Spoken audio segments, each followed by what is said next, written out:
Good afternoon, ladies and gentlemen. Welcome back for another episode of Tales from the Funeral Home. Jenica, always good to see you. I hope you're doing well. I did hear about this story. I watched a couple of YouTube videos on it. This guy's just crazy. That's all I can say. This guy's he's got some issues because who does this? Nobody I know. Yeah, after 100 human remains was found in his home. Yeah, this just happened. And I'm like, wow. I'm sitting there and I'm thinking, all of these, but from my understanding of the story, that all of these bodies come from one funeral home, cemetery. And I'm like, how does somebody go in there and take 100 human remains and not get caught? How does this even happen? I have no idea. I cannot answer that question. But yeah, it's bizarre, Janica. It's just so bizarre. Can you imagine piecing the skeletons back together? I would not want that job at all. Yeah, because I'm sitting here and I'm listening to this story about this man that did this crime. 100 bodies taken out of the same cemetery. I'm like, how did you get away with all this? Why was you not caught way before it got to that point? That was my question, Janica. But from what I could tell, from just seeing the cemetery, it looked like maybe it was kind of in a rural location. Like it wasn't, within the city limits, like more of a rural location. I'm thinking maybe that's why, because out in the rural cemeteries, I mean, I don't know what it's like there where this happened, but they ain't got no security or nothing out there. They just, they're just these little rural cemeteries that's just out there. He had recently deceased corpses intact also. Man, this guy, yeah, he's definitely got some mental issues, I mean, you got to be some kind of crazy if you're going into cemeteries and taking deceased people. And some of these people that were taken from the cemetery, these deceased individuals, some of them was like 200 years old. I'm like, what are you doing, man? They said he had like skulls and all kinds of stuff. I was like, this guy's got some deeply embedded mental issues to even think about doing something like that. I'm like, why would anybody do something like this? I can't answer this question, but this is probably the most bizarre thing I have heard. Yeah, they said he had like, like you said, recently deceased corpses too. I'm like, how is this man getting in and out of this cemetery, and how did he not get caught before the body count got to 100? I'm like, how did he do this? Yeah, it's a very, very bizarre story. And I think that's probably the only reason he got away with it is because of where the cemetery was located. Maybe he's a magical vampire. Shit, I don't know, Janica, but I'm like, see, it's stories like this, that reflect back on people like myself. And it does, somebody will say something to me about it eventually. Well, how do y'all allow this to happen? Excuse me, we don't own the cemetery. We do not own the cemetery. You got to take that up with them. He worked at night. Yeah, he was just, I don't know. It's in the eyes, Jenica. He looked kind of strange anyway. Like he. Can I say here and say he looked like the type that would do something like that? Well, I mean, I'm not going to go that far, but it's just something about him just didn't set right after I seen what he looked like. I'm like, dude, there ain't enough damn therapy in the world can help you if you out there freaking dealing, stealing deceased people. The horse would be food, would be glue and dog food. Hey, Roland, you think someone would have disturbed? Yeah, you would think. I mean, you would think somebody would have noticed something. Necrophilia. Well, it didn't say that he was into necrophilia. I'm still trying to get some of the background on this. I'm like, was he just collecting human skeletons, or what was his game here? Why was he doing the things he was doing? Because some of these people that he took from the cemetery was nothing but bones. That was it. Selling parts, maybe. But yeah, could you imagine going to a house and walking in and seeing nothing but corpses laying everywhere all through this house? I mean, that'd be enough to give anybody, any normal person, damn nightmares. Like, where the hell did all this stuff come from? He had bodies hanging. Oh, I wouldn't doubt it. And I'm just like, yeah, and just think of the families. That's what I think about, because there was some of these individuals that he took that was recently deceased. I'm like, what about their poor families, having to deal with that mess? I'm like, how long is it going to take them to get their loved one back so they can reintern them, somewhere? I don't think I'd be putting my loved one back out there. I'd be moving cemeteries with. But yeah, that's what people got to understand. Don't come up someone like myself, because we have no control over the cemetery. We provide the funeral service. We have nothing to do with the cemetery. I mean, that's on somebody else. Yeah, it just happened. I mean, this just broke, what, Janica, a couple of days ago? And it was up in Pennsylvania somewhere. And I'm like, God, this is so messed up, no matter how you look at it. And I think they even said, and this is what, I mean, it was bad enough a day ago. Yeah, it was just like a day or two. I mean, this just broke. I mean, the whole situation, Philadelphia. Okay, he was in Philadelphia. Why did I think Pennsylvania for? I guess I'm thinking about something else. But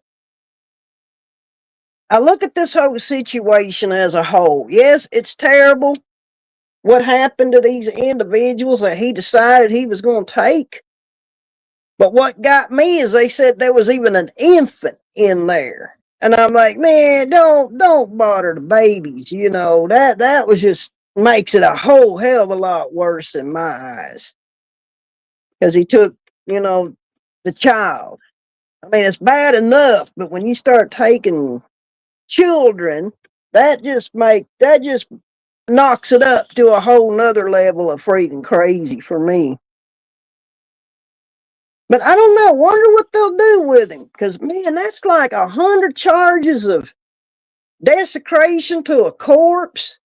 There's all kinds of freaking stuff he could be charged with on this. Desecration of a corpse, abuse of a corpse. I mean, the list goes on and on. What he could be charged with. I feel for the forensic investigator. Oh, I do too. Because it's going to take them a little while to figure out who's who, and get all these people put back together and return to their families, if they even got any family left. Yeah, it's just a sad thing. I'm like, God, man, you gonna be freaking put in prison probably for the rest of your life because you're looking at 100 for every person that you took. Once they get all that straightened out, and the criminal charges start coming in for every one of those 100 people, you're looking at multiple charges on every one of them. Yeah, he ain't gonna get out of jail. But the shock of what they walked into, yeah, I don't even want to think about what that nightmare was like, because whoever walked in on that, they ain't gonna be the same after that. It's going to it's gonna mess with them people for a while. Lancaster, Pennsylvania, isn't that Amish country? Well, yeah, I mean Lancaster, Pennsylvania, yeah, that's Amish country. But yeah, this whole thing, when this broke and I started reading into it, I couldn't even wrap my head around it. One of his family members in prison is going to get him. One of their, yeah, he'll pay for this in one way or another. That's a guarantee. Yeah, I mean, when you intern someone, whether that's in the ground, in a mausoleum, in a crypt, in a niche, wherever their final resting place is, that's their final resting place. I mean, they're not to be bothered. Once they're laid to rest, that's it. They are at rest. I used to call cemeteries until I was probably working, probably 10, 15 years. Then I had to really sit and think about, they're at rest. It's a resting community for those people. That's where they rest, and they're not to be bothered after that. But this guy, yeah, he's looking at some major charges coming down on him. Yeah, he's going to get some bad juju. That's for a fact there. I will agree with that statement, Roland. But yeah, it's just I'm waiting, for developments as time goes by, because I want to see exactly what they are going to charge this guy with. That will be interesting there to see what kind of charges they're going to put on him. Because if he had 100 individuals, for every individual, he's going to get multiple charges. So I'm curious to see what they're going to charge him with. He desecrated graves, the bodies. What the hell was he Yeah, I mean, he wasn't, Janica. He's got mental issues. That's what it boils down to. Somebody that would do something like this has major mental issues. That's like someone that would say practice, or no, not practice, but engage in the act of necrophilia. Sex with a deceased individual, and this shit happens. Don't think it doesn't. It happens more than what y'all will ever know. Maybe he thought he was Dr. Frankenstein. I have no idea. But I've never heard of anything this bizarre in my 30 years of working in the death industry. This is probably the worst thing I have ever heard of happening. And that says a lot. Yeah, I mean, first thought was necrophilia. No, I don't think it was a necrophilia situation. I want to know why he done it. What was the purpose? What was your reasoning for going and getting these 100 individuals like you did? That I'd be asking, all kinds of. I got questions, y'all. I got questions. I got a lot of questions. Was he doing?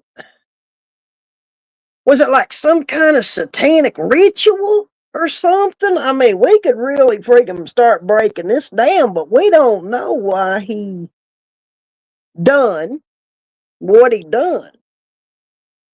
But yeah, I don't think it was a necrophilia thing. I ain't heard nobody say necrophilia yet.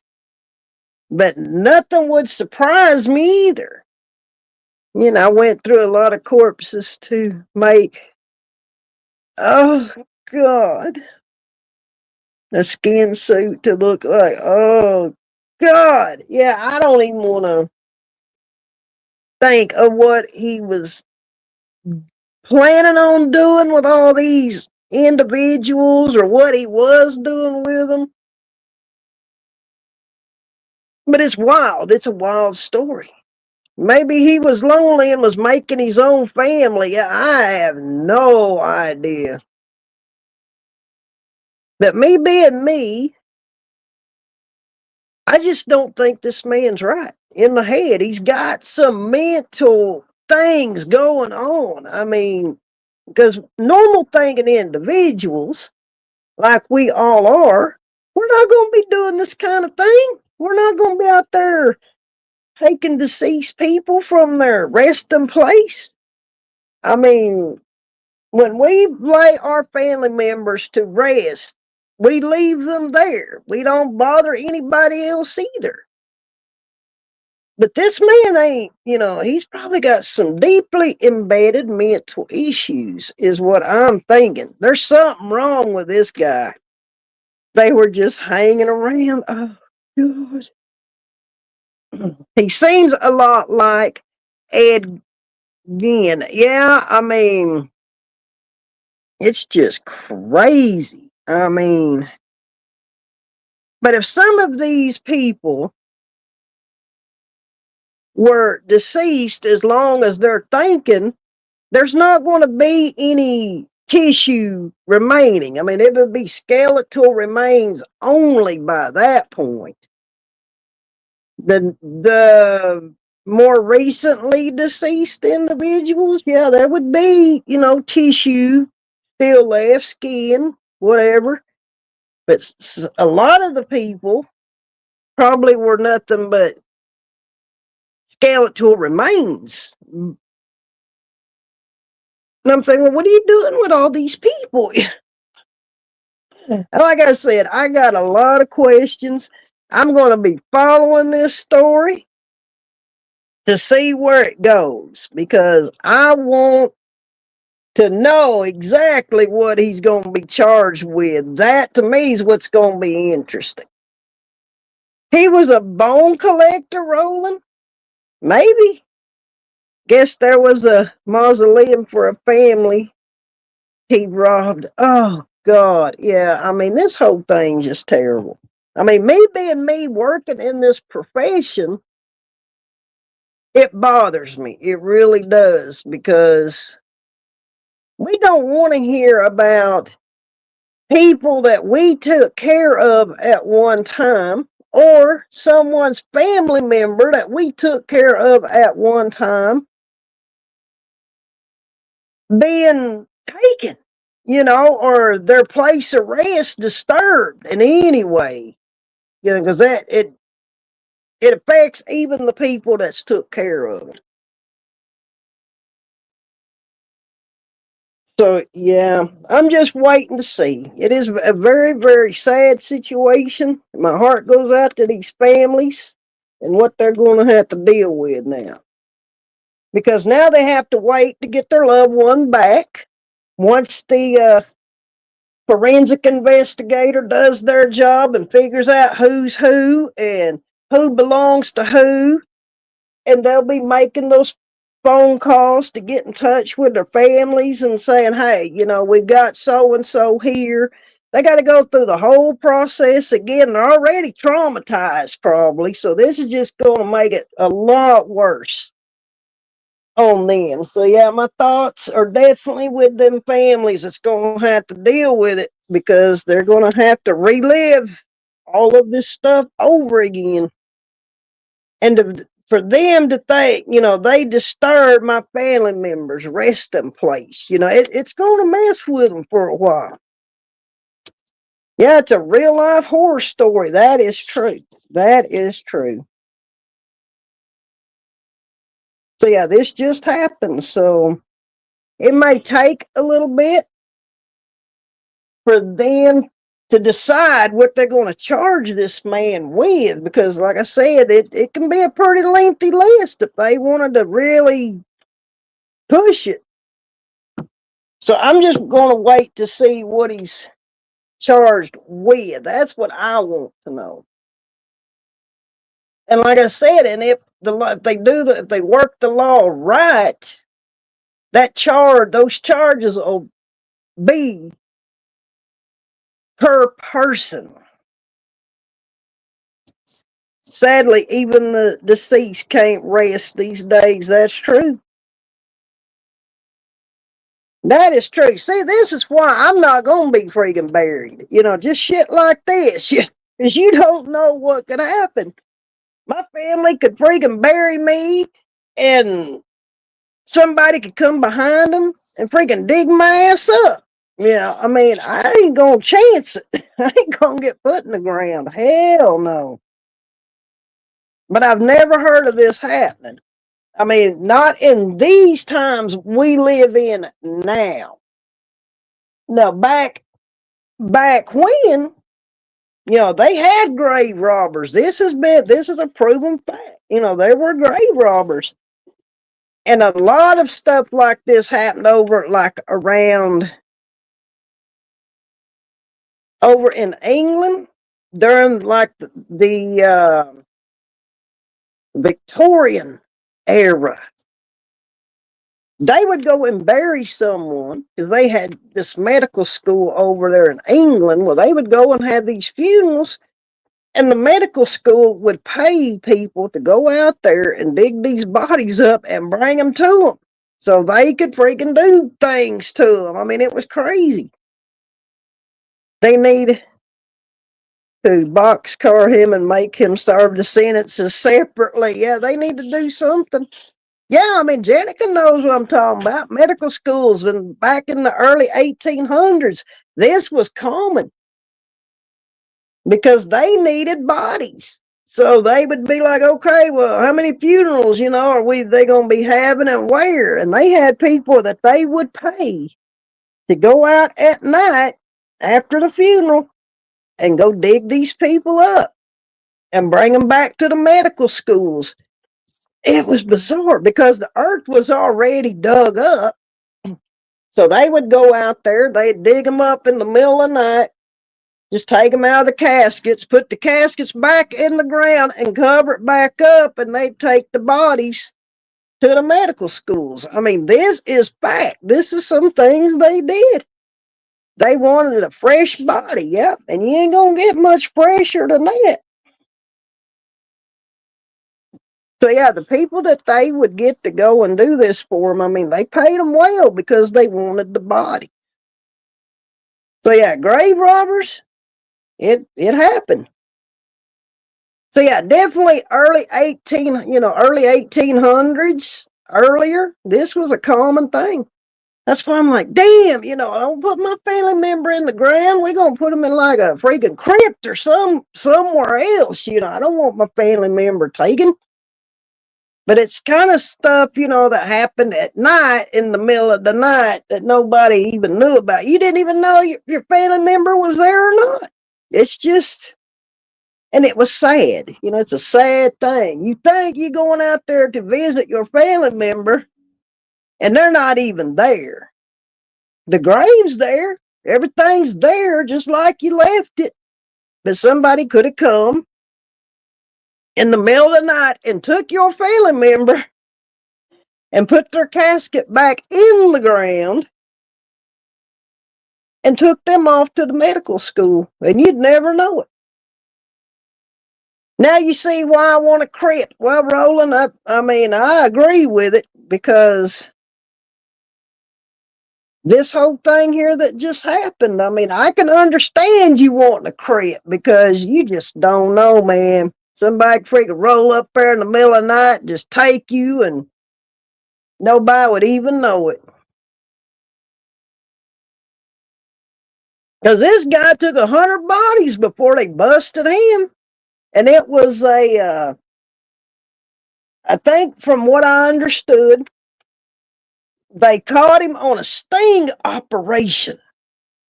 That they caught on to what he was, or somebody tipped him off, or they caught on to what he was doing, and it was a freaking sting operation that they freaking got him.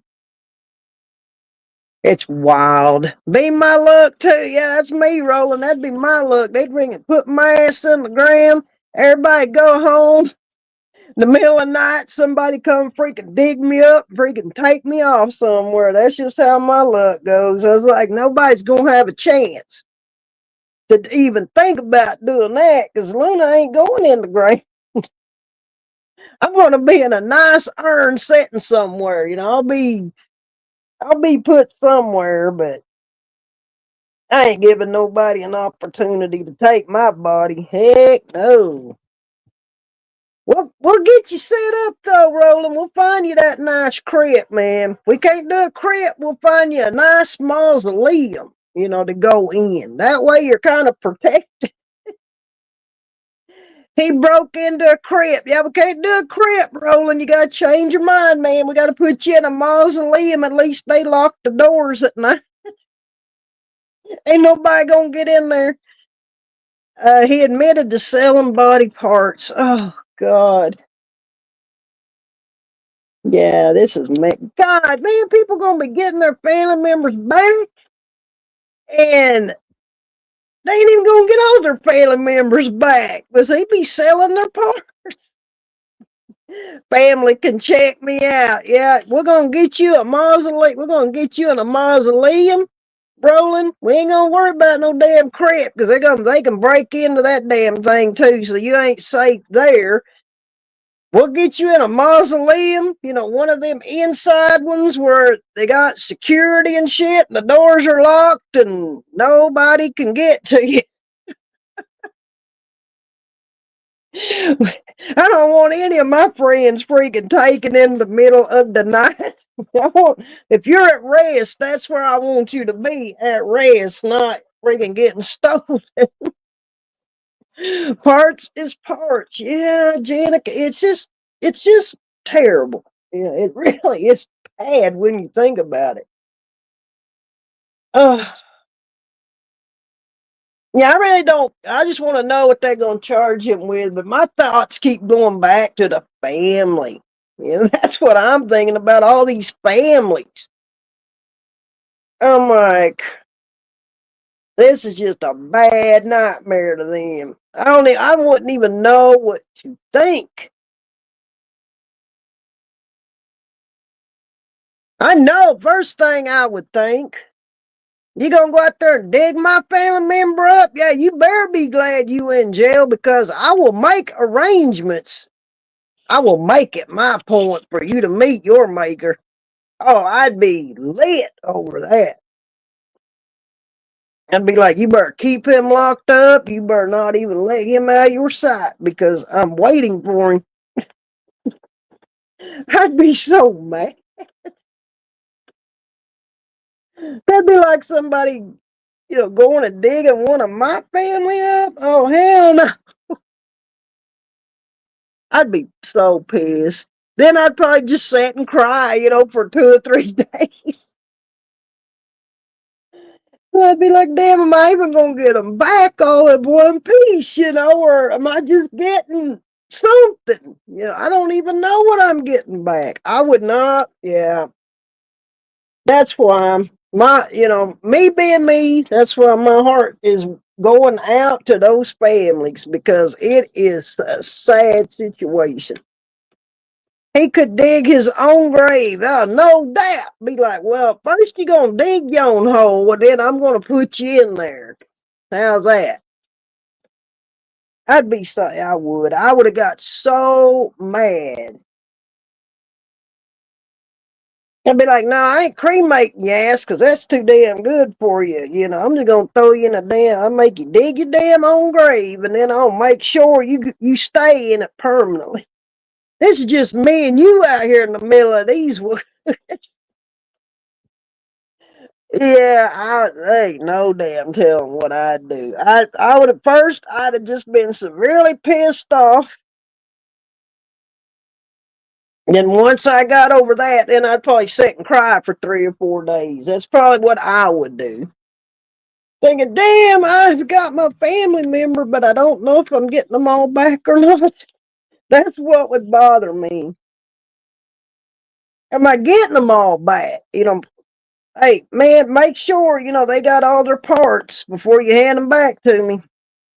But that's just it. You don't know if you're getting them back or not. If he's selling parts, you don't know if you're getting all your family member back. Did you ever have a decapitation in your line of work? I had one time I dealt with a decapitation. That was interesting.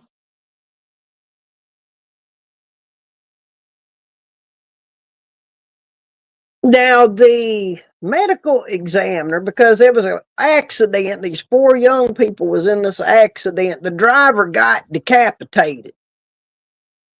And well, of course, they took them, to the medical examiner and they did their thing. And yeah, let's just say the person driving, when they got decapitated, their head ended up in the back seat. I mean, it took it clear off. So when the medical examiner got them and did their thing, they did sew it back on. And then I had to take it from there. That was bizarre there. And I'm thinking, well, they ain't looking too good here.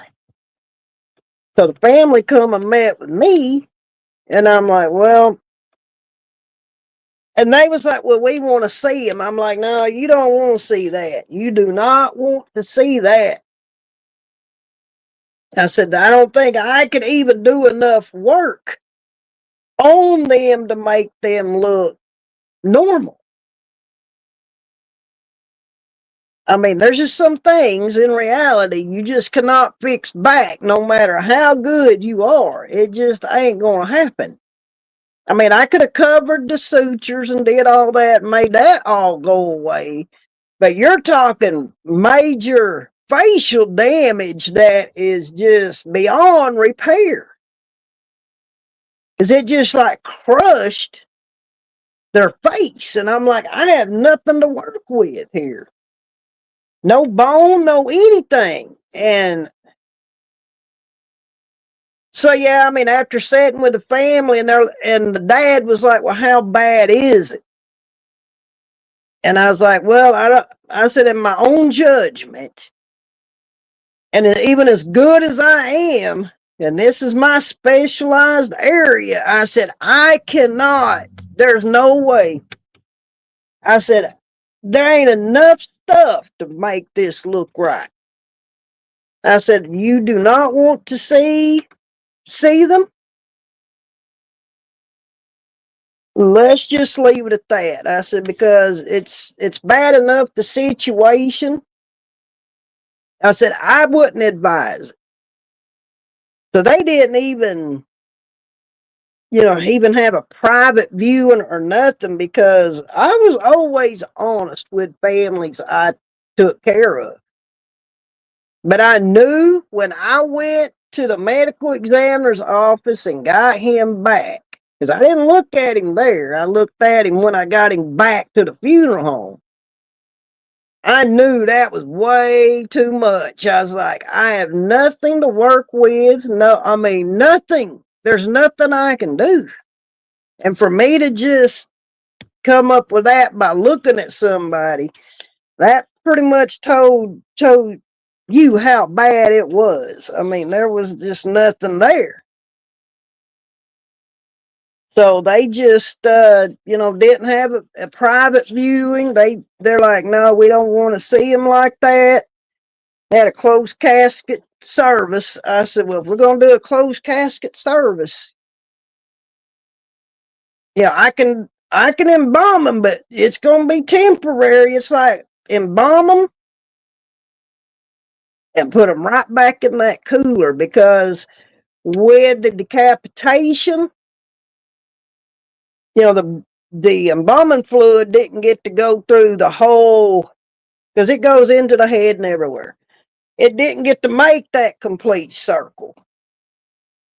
But I'm thinking, well, I can do this and put them right back in that cooler, and it would kind of slow everything down, at least buy us enough time to have this funeral and get them, buried. But yeah, everything worked out. They was just not just laying in the casket because of the situation the way it was. They were in a body bag because I couldn't just lay him in there because of the decapitation and just the whole thing. It just wouldn't have worked, because that would have caused an odor. If I would have held him any longer than I did, we couldn't have done a funeral. We'd have had just went straight to the cemetery and said, do it. That's the reason I don't look at the body. I'd rather remember them the way they were. Yeah, I mean, the way you remember it. Yeah, I mean, there's people that way.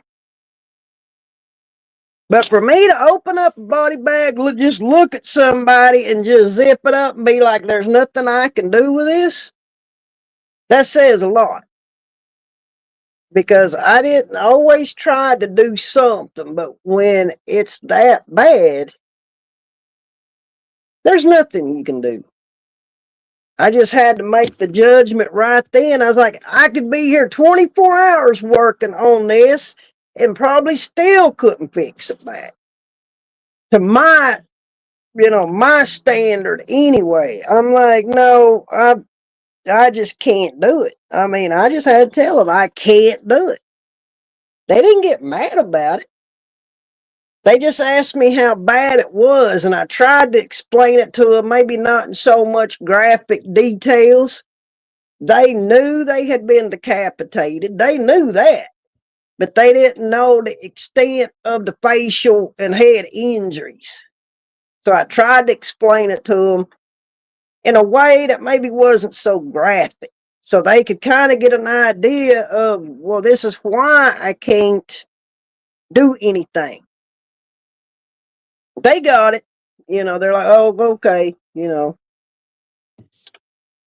So yeah, they didn't do anything. We just had a closed casket service.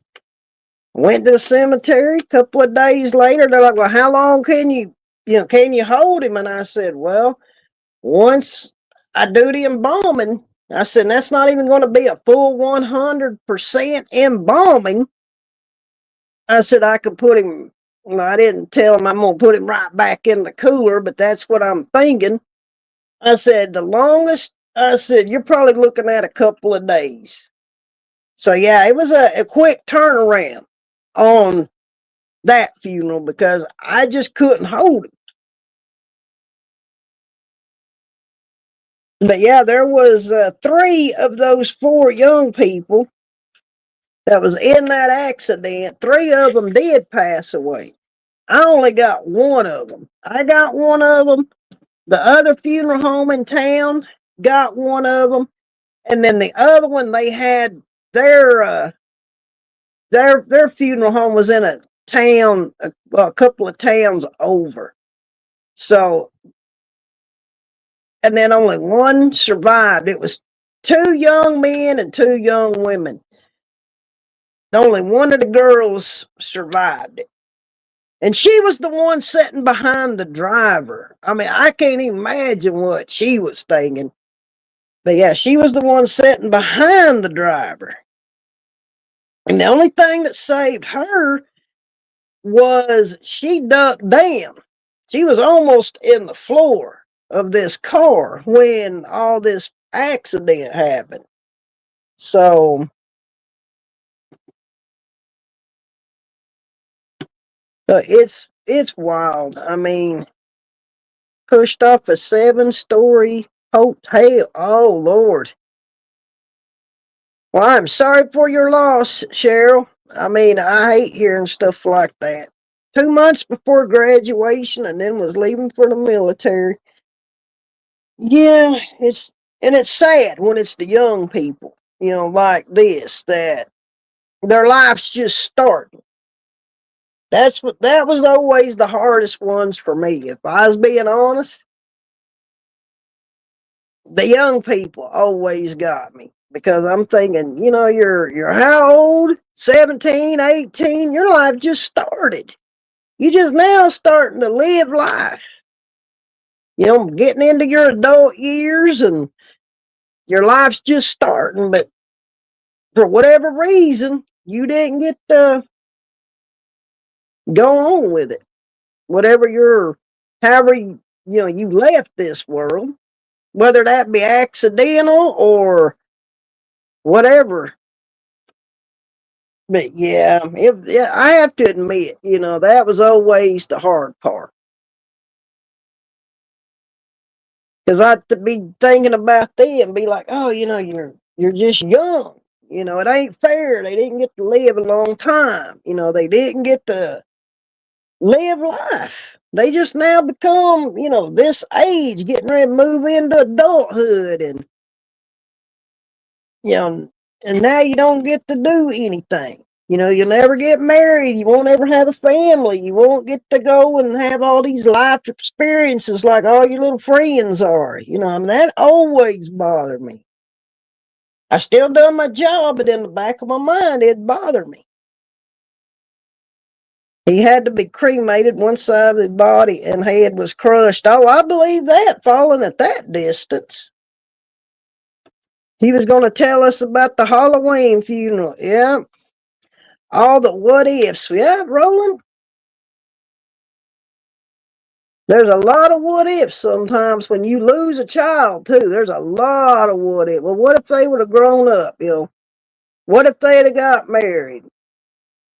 I think when you're a parent and you lose a child, you always have those questions.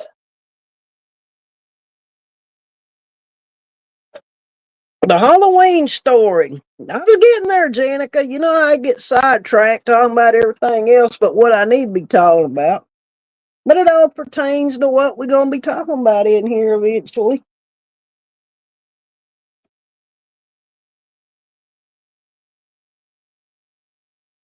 But the Halloween story.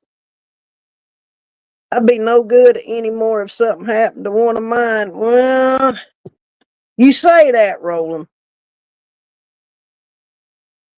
But you find a way to keep going.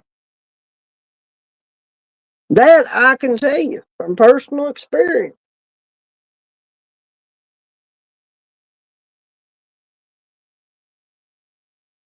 When I lost my child, I just buried myself in my work. No pun intended. But I was there day and night. That is where I wanted to be. I wanted to be working. And I didn't go home for like a week. I stayed at that funeral home day and night. Yeah, it's a hell of a thing to go through. It really is. But you find a way. I don't think you ever get over it. You just learn to deal with it because you damn sure can't change it. Yeah, that's what I did, Janica. I lived at my job for like a week. I mean, I did not sleep for a whole week. I just stayed busy.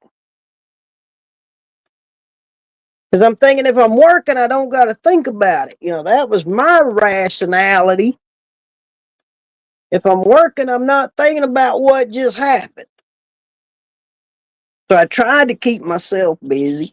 And even then, after I went home, I wasn't sleeping there either. I was a damn basket case there for about a month. I couldn't sleep. I don't even know how I was going. But that was my way of trying to deal with it. And you'd think, well, you work in death every day. Yes, I did every day. But when it hits home, it'll mess with you. Because I was so used to taking care of everybody else, who's taking care of me? Yeah. I didn't have nobody taking care of me. I had to go through it pretty much by myself.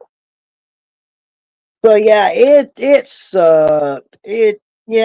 I would not wish that on my worst enemy. I wouldn't wish that on anybody. And that's been freaking 30 years ago, but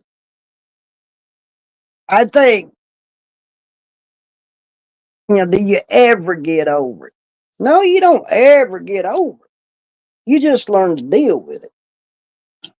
Because you damn sure can't change it.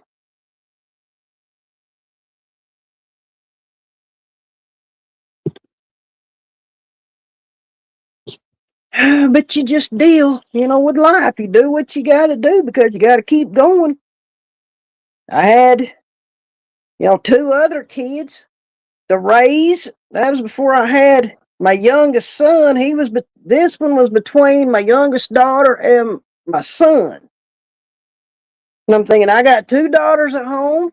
I got to freaking take care of them. I got to keep working. I got to freaking take care of everybody here working for me. Who the hell's taking care of me? Nobody. I'm just doing what I can do. I was just going through the motions, I think, at that point. But I made it through it. And, it's okay. You just accept it after a while. Because it don't matter how mad you get. It's not going to change nothing. You can't blame anybody. It's just stuff that happens. It's life. Yeah, everybody was like, well, what are you doing here? I'm like, well, hell, I have to be here because I have to be here because none of y'all can do my job. I'd be snapping at the people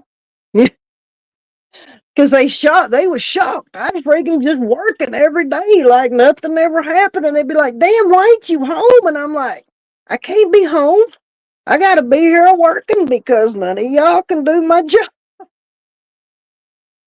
So I have to be here every day.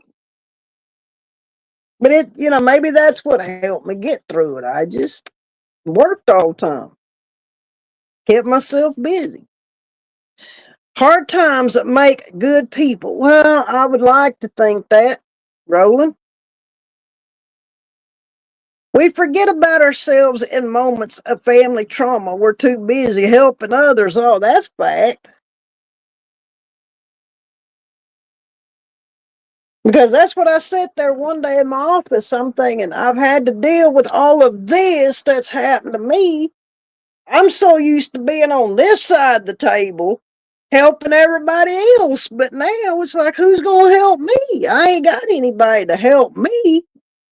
So I just had to work through it, my own self.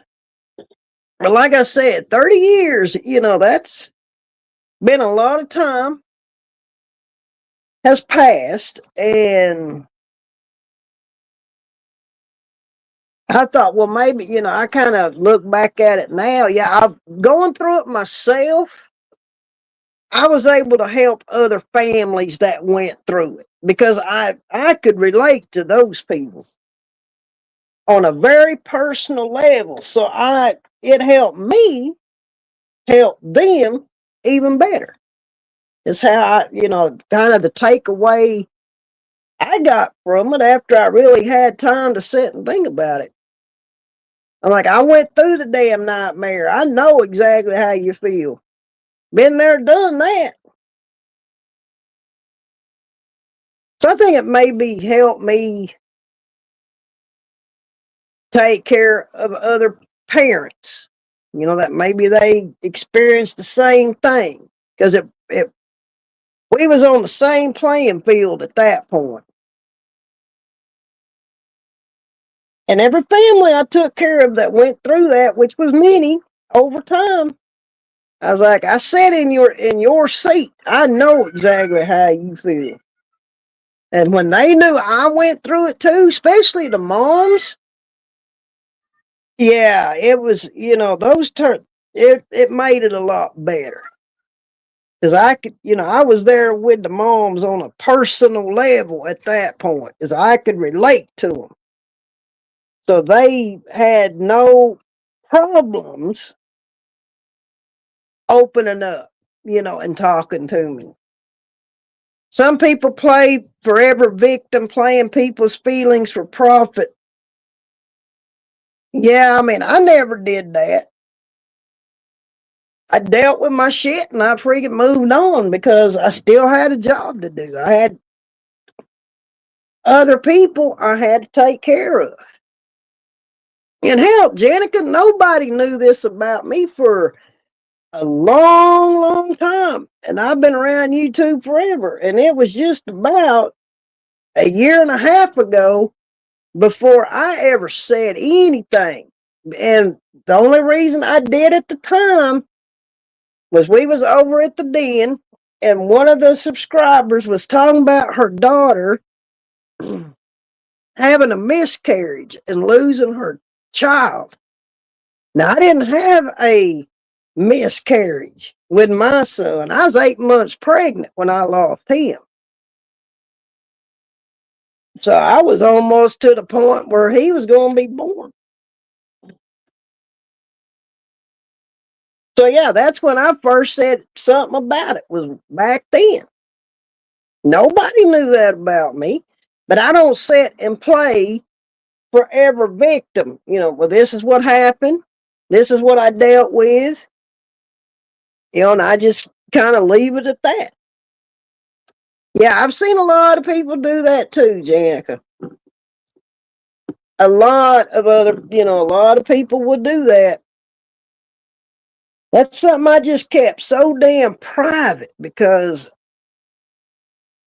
and it's not that I didn't want to talk about it, it just never came up. In any conversation we ever had to that one day. And we started talking about it in there, and I'm thinking, well, if you people only knew. But they knew what I'd done for a living, too. And they're like, well, you've probably helped a lot of families, didn't you? And they started asking me questions then, and I'm like, well, yeah, I said, but what sucks is when you got to bury your own. And I said, that's what sucks. And that just blew everybody away because they didn't know this about me until that day. Yours is a personal matter. Well, I mean, and it's okay now. Took me a long time to get to that point, but it's okay. It's just life. It happened. But I appreciate that, Janica. I mean, it's been a long time. And I come to terms with it a long time ago. But I think like I said, it enabled me to help other parents. I think a lot better because I did go through it. So it helped me help them.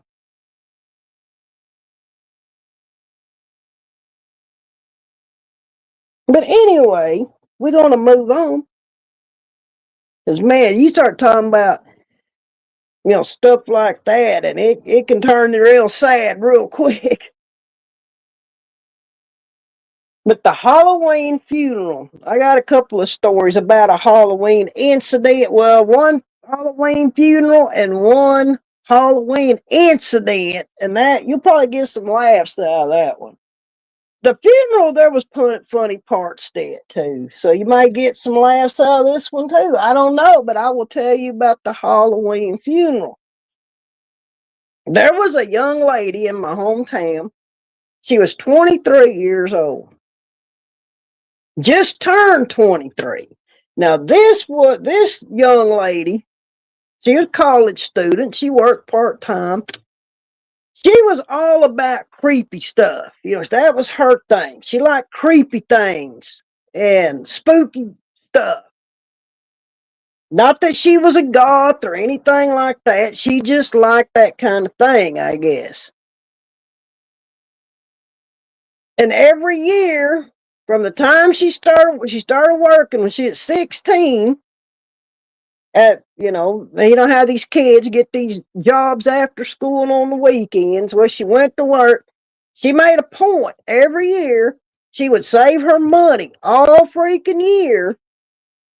The year she was 17, they started making yearly trips to New Orleans. That was her go-to.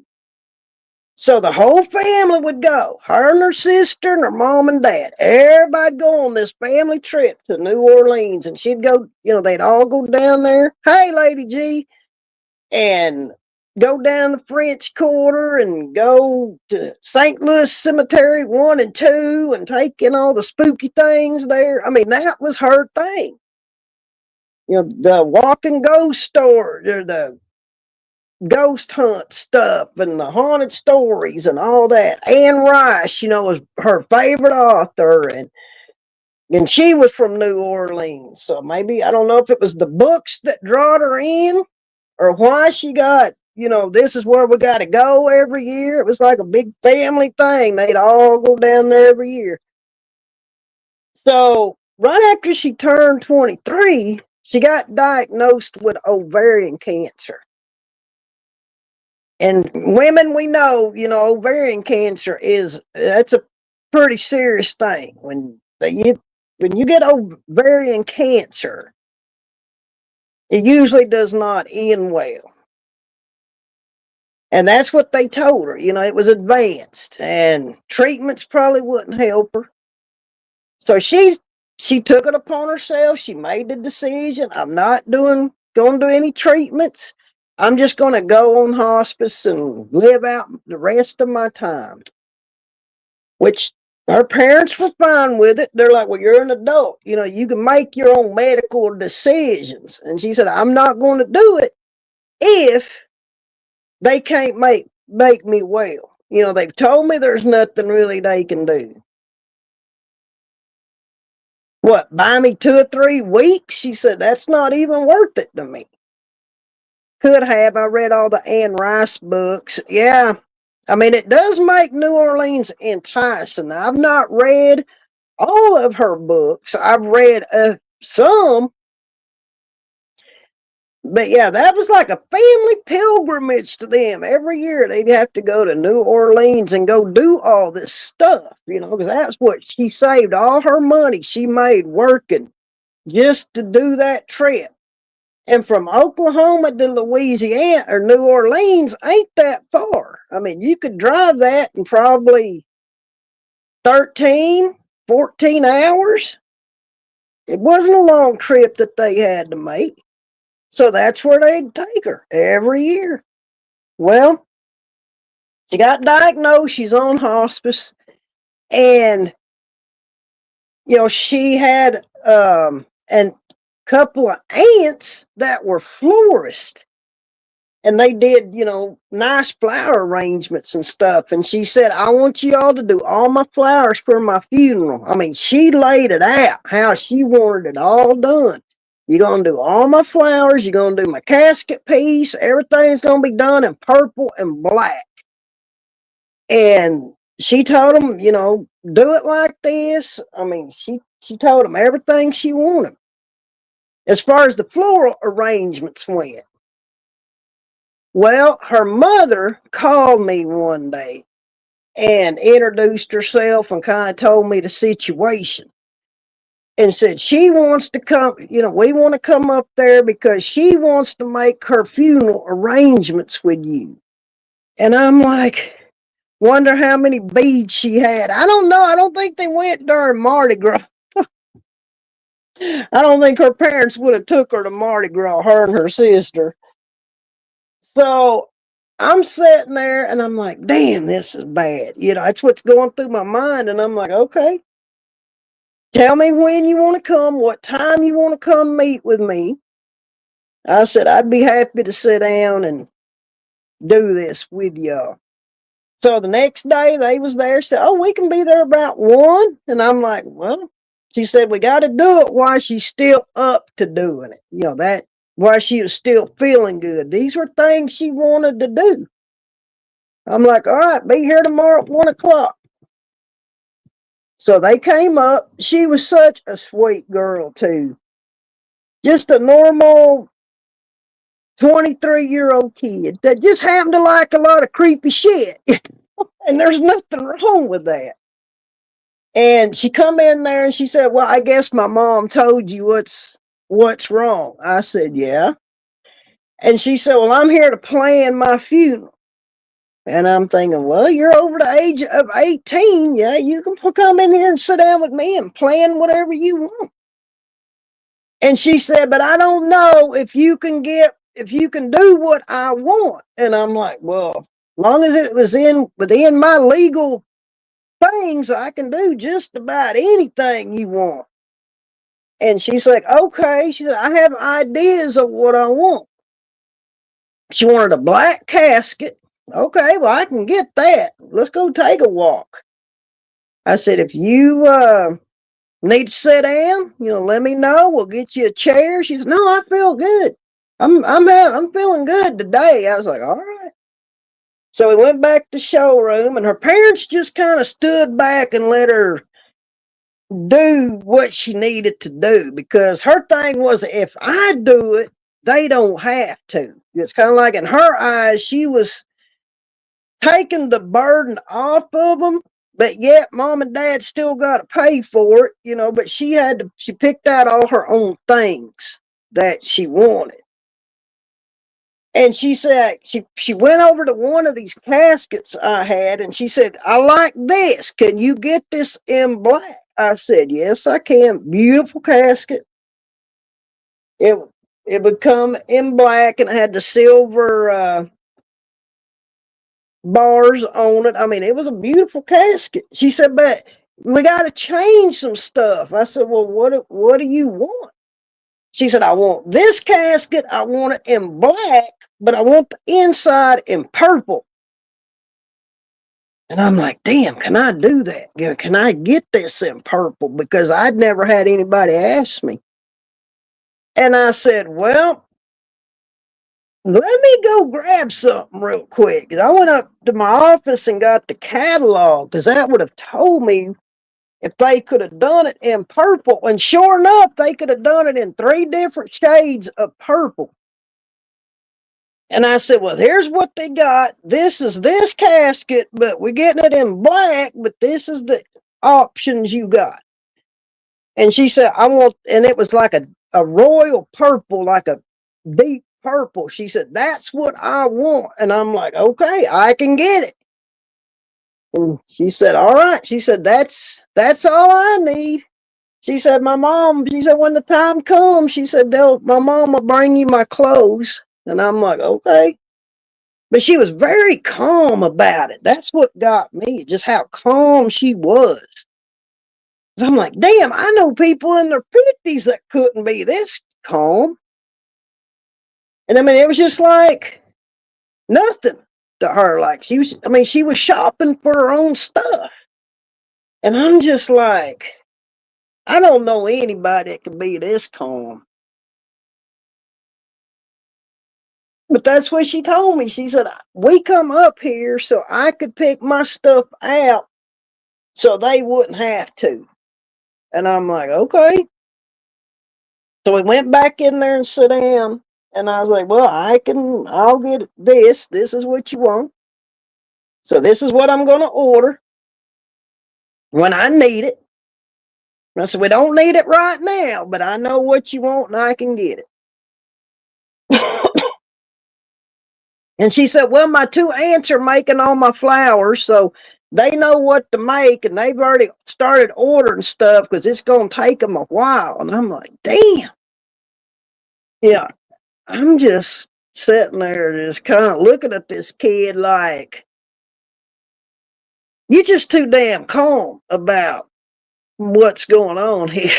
You are too calm. Did you have medication before you come see me? That's what I'm thinking, because most young people I know would be freaking out. You know, they wouldn't be coming up there seeing me doing the stuff she's doing. They'd be probably sitting home crying, you know, or something, or just be an emotional basket case. But she was very, very composed, very calm. I think at that point, you know, the shock had wore off. She knew her time was going to end, and she was wrapping up the loose ends. You know, she was taking care of her final business. And I'm like, and she was taking this shit very seriously too. And I'm like, okay, I can have this conversation with you. So yeah, she said, well, what else do we got to do? I said, well, we just, you know, I'll have your file here. And I was very upfront with her. I said, and when your time comes and you leave this world, I said, your mom and dad will come back and see me. And that's when we will set the day, the time. I said, they'll have to sign a couple of papers and you'll be done. I said, but your file is here.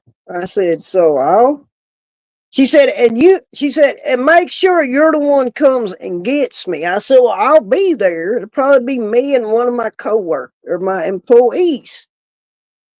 I said, but I'll be the one come and get you too. And she's like, okay.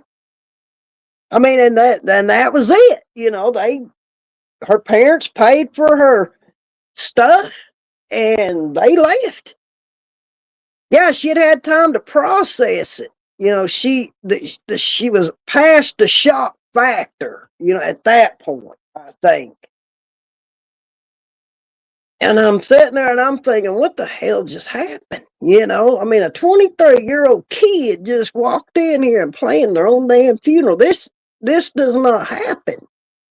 And for her to be so calm is what, I mean, that's what took me back. Her just being so calm and just, this is what we're here to do. This is what I got to pick out. So we're going to do all this and it's going to be done. I'm like, damn, I know damn adults can't even do this shit. And here you are. You just walk in here and do it like it's nothing. That's what impressed me the most. You know, the maturity she had at 23 years old. And I'm like, I'll probably never see this again. Is what I was telling myself.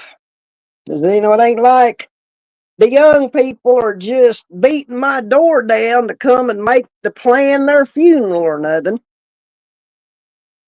Well, I didn't hear nothing else from the family. I told her mom and dad, I said, you know, if you need me, just pick up the phone, call me. And she said, well, she said, I'll be in touch with you. And the time went by. I didn't hear nothing from them. And it was I thought about them, and about a month later, I got a phone call from her mom. By this point, she was about 4 months in on her hospice. And she's like, well, I was just giving you a call to, you know, kind of give you an update. And she said she's not doing good. You know, she's starting to go, her health is starting to decline now. And, you know, it could be just any time. I said, well, you got my number day or night. You call me, I will be there. And she said, well, I know you hadn't heard from us, and I just wanted to call and give you an update. And I was like, well, I appreciate the call. Yeah, I mean, it was kind of cool that I got to meet her before, she passed away. And I was very impressed with this young lady too. I mean, does it take a lot to impress me? No. But when you got a 23-year-old kid walking in there knowing that their time on this earth is limited and they are there to do what they got to do, that's pretty damn impressive, I think. That part's what impressed me the most. That she didn't want her parents to have to go through all that after she passed away. That she got to come and pick out the things she wanted. And that's why her parents just kind of stood back and let her do what she felt she needed to do. Great family, though. Great family to work with. And I got the call about 5 weeks later. She had passed away. I got that call about 10:30 at night, and I'm like, I'll be there. I'll be there within the hour. That gave them a little time with her. We get there. She looked pretty much the same, but she had lost a lot of weight. I noticed the weight loss before anything. And I told her mom, I said, I can make her look good for her viewing. I can take care of all that. I said, just let me work my magic here. I said, when you see her again, she's going to look totally different than she does right now. And she's like, you do what you need to do. I said, anytime tomorrow, y'all want to come by, we'll get all the, the day and the time and the visitation and everything scheduled. And she said, yeah, give us till about 2 tomorrow and we'll be there. And I was like, okay, take your time. I'm there to 6 o'clock. So they came the next day, we set the visitation and all that. And my thought was, I've got to go work on this kid. That was kind of hard too. I'm like, I've got to go in there and do all this now.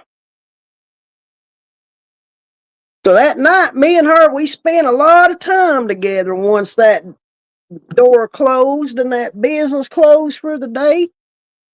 Me and her spent a lot of time together because I wanted her to look good for her mom and dad. And I put in a lot of time on that kid because I wanted her to look good. Well, when they left, they come through there and seen me. It was just a little bit after 2 when they come in and we set all the stuff up. And as soon as they left, I called Batesville. I'm like, I need this casket like now. I can't be waiting, till tomorrow afternoon. I need it here as quick as you can get it to me. I said, can you get it to me tonight? And they're like, well, we don't know if we can have it there by 5. I said, I said, I'm going to be here if you can get it here. They brought me her casket. I told them what I needed. They had it there by 7:30 that night. I said, I need it today. I said, I can't drag my feet on this. So they delivered her casket, and damn, it was almost too damn pretty to even use. I mean, it was just absolutely a beautiful casket, if I say so myself. So because she had lost some weight, she got some of that Botox, that I talked about. I filled the cheeks in, made her look really good, did all her hair and everything. Yeah, she was looking damn good when her parents come in the next day. Because I called them that next morning and I was like, well, she's ready when y'all want to come up. Well, that was quick. They didn't think I'd have her ready for a day or 2. And I'm like, no, I don't work like that. I said, I was here last night taking care of her to make sure she was ready today. And they're like, well, we're going to make some phone calls to some other family and we'll be there probably between 10:30 and 11. I was like, okay, well, we will be here That was just for them to come see her. And they had a set viewing for later on that evening. But that would have gave them time to at least come in and see her before anybody. And that's kind of how I like to work it. So if anything needed to be changed, I'd have time to do it before the actual visitation started. So yeah, they come in and everything looked really good. And she said, well, you know, there was something that we wanted to talk to you about. And I'm like, oh, okay. And they's like, can we go in your office? And I'm like, well, yeah, come on. So we went in and they're like, we forgot something that she said and we didn't even remember till after we left. And I'm like, well, what is it, something that I need to change something? And they're like, yeah, because she wanted her funeral at night, not during the daytime. And I'm sitting here looking at these people like, you want me to do a funeral at nighttime? Yeah, she wanted it at night, and could we do the burial the next day? And I'm like, yeah, I can do that. I'll call in a favor or two. I said, I can have the cemetery hold off digging the grave. I said, and just have them dig it in the morning. That's an easy fix. Yeah, Jenica, she wanted her service to be at night, and I had never done that before. And I'm like, well, there's no rule that says we can't.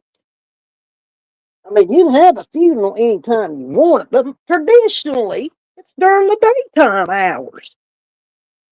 And I'm like, okay, what time are we talking about doing this funeral? Well, we would like for it to start at 7 o'clock. 7 o'clock, it's dark outside. Okay, well, all right. I agreed to it. I said, I can do it. Good thing I hadn't submitted anything to the newspaper yet.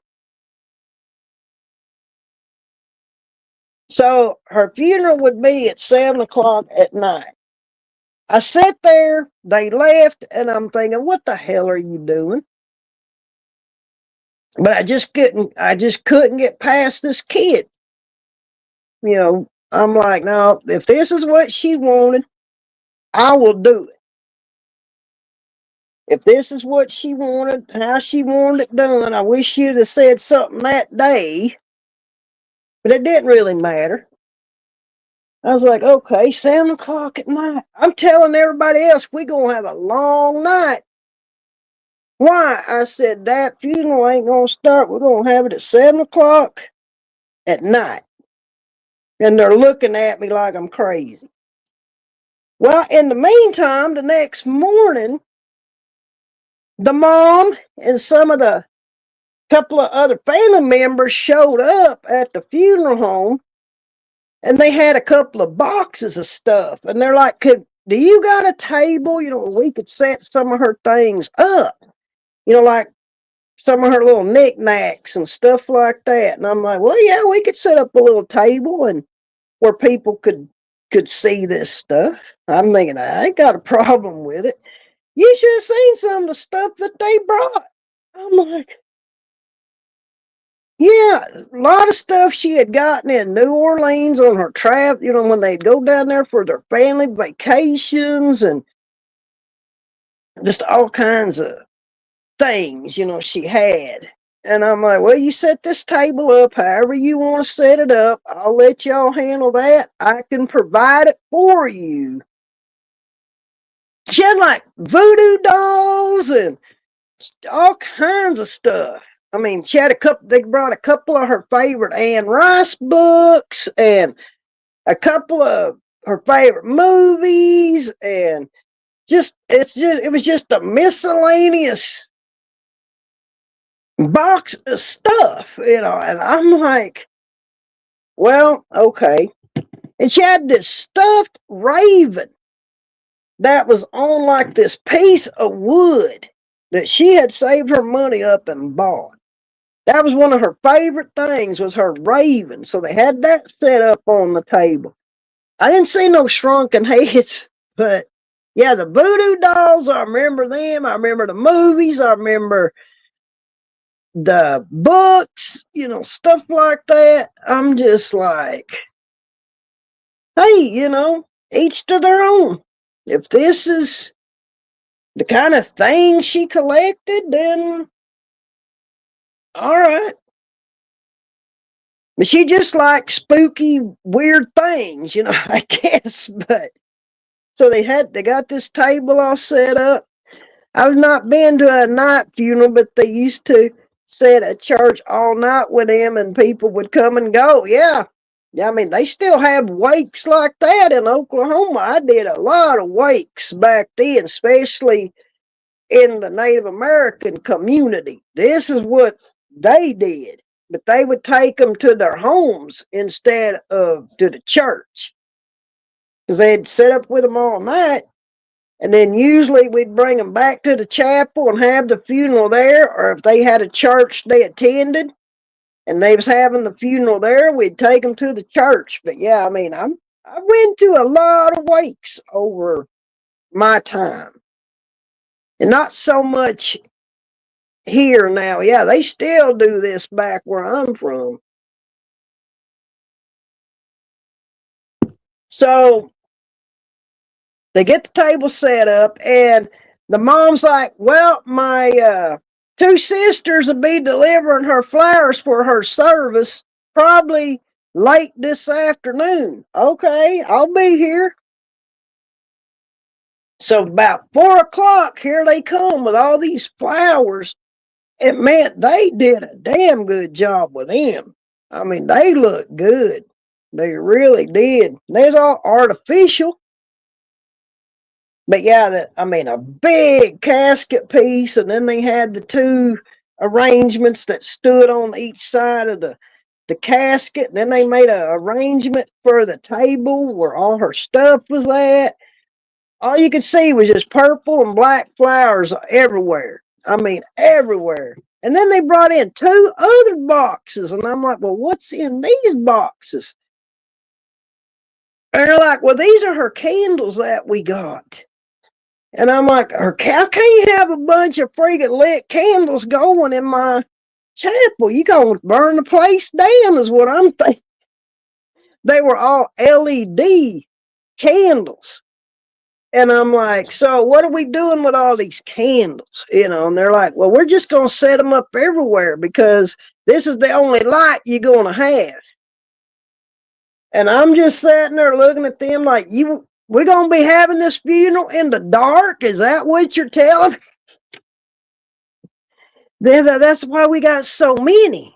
I'm like, oh my God. It just, I'm like, I agreed to do it though. I'm like, well, okay. This is what y'all want, then I already agreed to have it at night. But I wasn't expecting it to take it to that extreme, but I did it just because, and it's all because of the kid. I couldn't say no because I'm like, damn, if this is what she wanted, then I'm just gotta go with it. It may turn out cool. Yeah, purple and black. They were some very, very pretty flowers. They were. Oh, but it gets better, Janica. This whole Halloween themed funeral is getting ready to kick off here. The uncle shows up right as the aunts are getting ready to leave. Guess what he brought me? He brought me a fog machine. And I'm like, what am I supposed to do with this? And they're like, well, we're going to have it going during the funeral. I'm like, this is getting just too much now. And I'm like, now we're going to have a fog machine?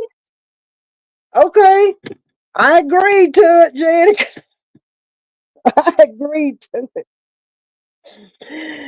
I'm like, oh, they took it to the extreme now. When they did this funeral, we did it right though. I mean, it all turned out cooler than hell. when it all, when everything was set. It was really cool. So I'm like, okay. So I called her mom. I was like, 7 o'clock tomorrow night. I said, everything's here. We're ready to go. I ain't got no funeral tomorrow during the daytime. So we got everything set up. So anybody that comes in, the viewer tomorrow, she'll be in the chapel. Okay. All the, we are ready to roll with this. And she said, well, we'll probably be there about 6 o'clock. Okay. Well, I'll be here. And they're like, yeah, I forgot what she even said after that. More or less, it was just some little small talk. Okay, see you tomorrow. Bye.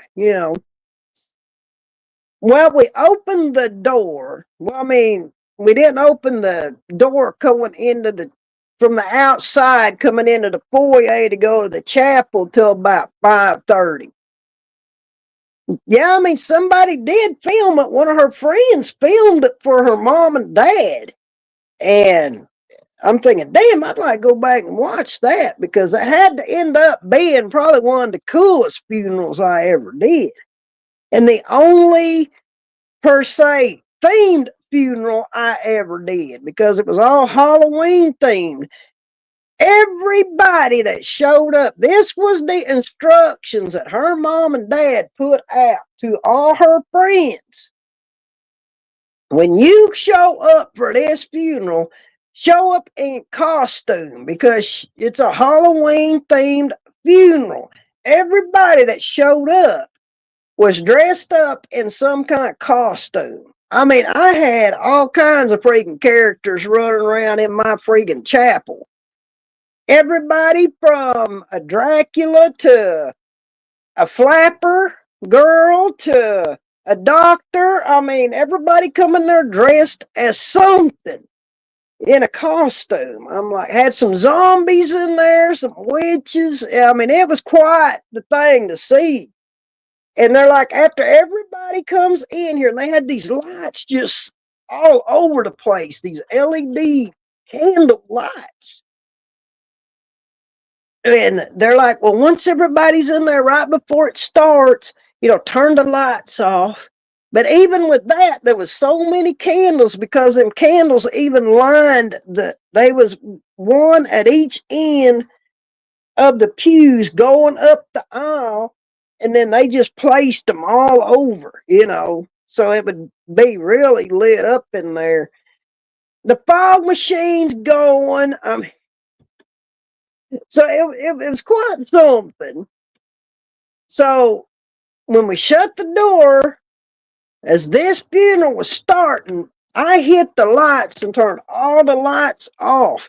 Now, it was a kind of a creepy feeling at that point.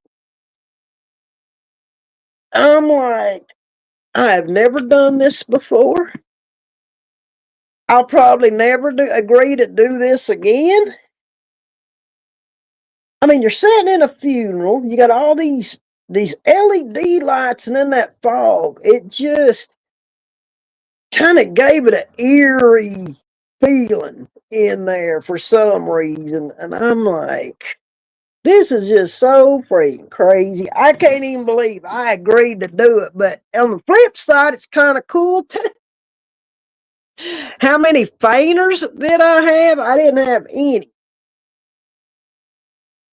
It's crazy. Even when the grandparents show up dressed up. I mean, I'm like, everybody that came to that funeral was dressed up in a costume.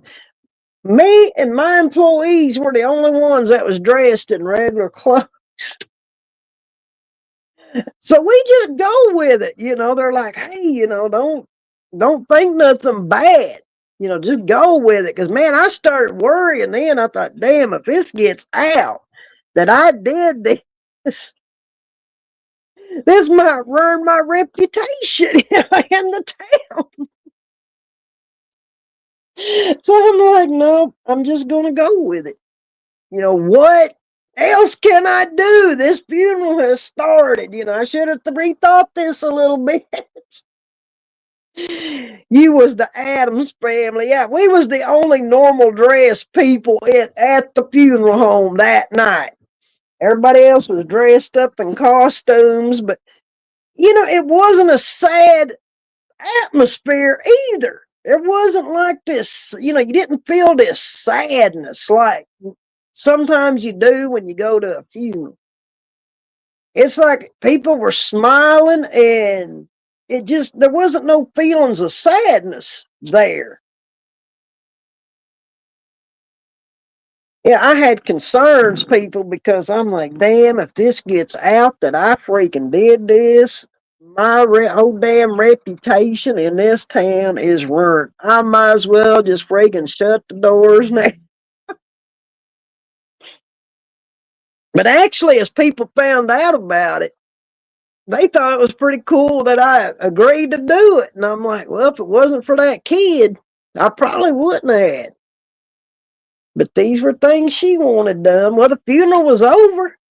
And then they was all going to go back to her mom and dad's and, have food and whatever. And so I told him, I said, be at the cemetery at 10 o'clock in the morning. The graveside was going to start at 10:30. I said, get there a little bit early. Well, nobody come to the graveside, dressed in costume. That was just for the funeral because that's what she wanted. The music, y'all, the music was crazy. She had like these, like organ music. She had a couple of them different songs, I guess, that she liked. But what cracked me up as far as the music, she played the Monster Mash as one of the songs she played at her funeral. And I can't even tell you what the other one was, but I can't remember what it was now. But I remember that Monster Mash being played and these two organ instrumentals, which those was kind of nice though, but they were kind of had that creepy vibe too. I'm like, it was cool. Overall, I mean, it was cool how it all went down, but I never had a family that involved in a funeral either because I'm like, hey, it's like I'm just taking care of her, doing what I got to do here, and y'all doing the rest. Y'all bringing all this stuff in here. I'm not having to go and look for it. Y'all bringing it to me. And y'all are setting it up the way you want it set up. So feel free, to go in there and do your thing. As long as you ain't tearing my shit up, I don't care. But no, they were great. The two aunts, they stayed behind when the funeral was over after everything was done and people were gone. They boxed up all the candles and stuff, and the uncle took the freaking fog machine and well, her mom and dad spent some time with her. I didn't rush them out, but yeah, they got all their stuff and took it with them. And afterwards, I took her out and just put her back in that viewing room because the casket was closed and sealed. So it wasn't going to be open again. But yeah, it was really cool. From then on, I never had anybody ask me to do a themed funeral like that. Yeah, I mean, Janica, that was the whole thing. I mean, when they wanted to help and get involved in it, I'm thinking, well, this would be good for them. That's what I was thinking because this is what they want to do. I did not know everything this kid told her family to do. They took that upon themselves to make sure that it was done the way she wanted it done. I just more or less took care of her and provided the place for them to do it. But yeah, the family was great. I mean, they was a very good family to work with. I mean, I was happy to work with them. So the next day, the next morning, we're heading to the cemetery, and that's when it kind of hit me. I'm thinking, damn, she's gone, but I got to help, do the things for. That's when it kind of hit me when I got sad. I was like, damn, I wish, you would have been here to seen all this stuff. You'd have been pretty dang impressed with how it all turned out. But 23 is awful young, and that's what got me too. But I think overall, she would have been pleased with what the overall result of it. There's AMC. The music is loud where I'm at. I'll be home on time. Okay, as long as you home on time, AMC, that's all that matters. And I love you too. I tried to get him to divorce me, y'all, and he won't do it. I thought he was going to divorce me there for a little bit. He said it cost too damn much, and so I guess I'm stuck with him. That's always been the joke. Me, AMC is he was one of my YouTube husbands. I told him we got to get a divorce. He's like, nope, ain't happening. Did you ever have a fight break out at a view? And oh yeah, I've had it to where I took care of people. I had one case in particular. I had to have cops inside the chapel because I did not know what was going to happen. A divorce, unexpected. Yeah, you told me you ain't getting rid of me. They called me a bigamist at one time. I'm not a bigamist because I don't have multiple husbands, so I don't qualify to be a bigamist. But then he tells me that our marriage license ain't legal because the minister that married us didn't have a marriage license or some crazy shit. And I'm like, whatever. See, Roland, these are the messes I have gotten into. Unacceptable. Yeah, he will not even hear of the word divorce. He don't even want to talk about it. Yeah, we supposed went to Vegas, Roland. I know I'm gonna take a little side street here for a minute. When him was supposedly went to Vegas and got married by a Elvis impersonator. Okay, and I guess we trashed the hotel room. That's all I know. I guess we were both too drunk to remember it. But then he comes back at me about 6 months later and says, well, our marriage is not legal. And I was like, well, why? And he said, well, the minister that married us didn't even have a license to be marrying anybody. I'm like, well, shit, I guess we ain't married then. But then he comes back at me again and says, yeah, but we're married because they fixed it. Now he won't divorce me. I keep trying to get that divorce and he just ain't going to do it. It's okay, though. I told him, well, you stuck with me now. But see, he ain't been around in a long time. And everybody knows I got separation anxiety. I thought he'd run off, and just abandon me, but apparently he didn't. Yeah, I have separation anxiety. AMC knows this because he's been around long enough. Oh, God. Yeah, I guess it does happen, AMC. I don't remember the trip there. I don't remember getting married. I don't remember trashing the hotel room or us leaving. So I guess we was both having a good time. We must have been drunk for days, That's the only thing I can come up with. That we were both just so drunk that we don't remember anything that happened. But apparently, this was what's supposed to happen. Janica, I've gotten caught up in all kinds of damn shit since I have been on YouTube. One person wanted me to be their sugar mama. I'm like, no. This is before AMC. Was that before me and you supposedly got married? I don't know that. I think that was before me and you was supposedly got married. But yeah, I've had guys come and tell me all kinds of shit since I've been going live. What can Luna do? Luna can only sit and laugh about it. Wow, it's hell to be popular. Yeah, it's a burden, man. It's a burden sometimes to be popular and well liked.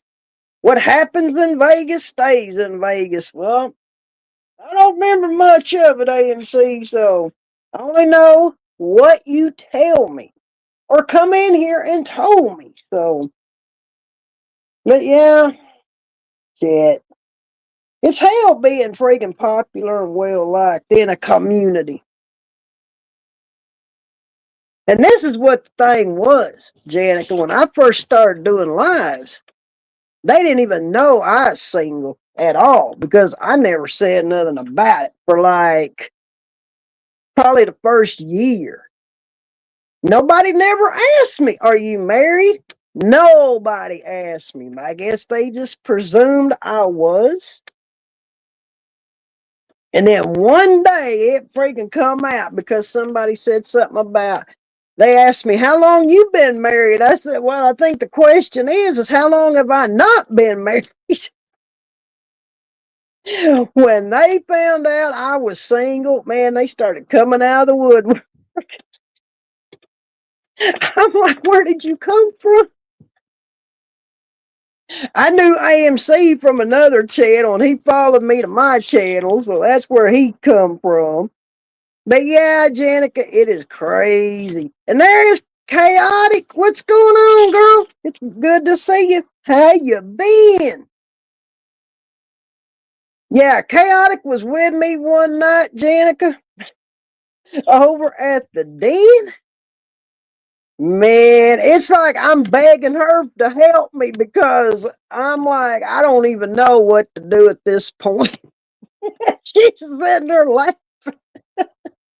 There's been some lives that there has been all kinds of crazy shit happening. Oh, the crowd was asking me to table dance or something. Always, I love you and I'll be on time, sexy. Okay, AMC, I guess I'll see you when you get home.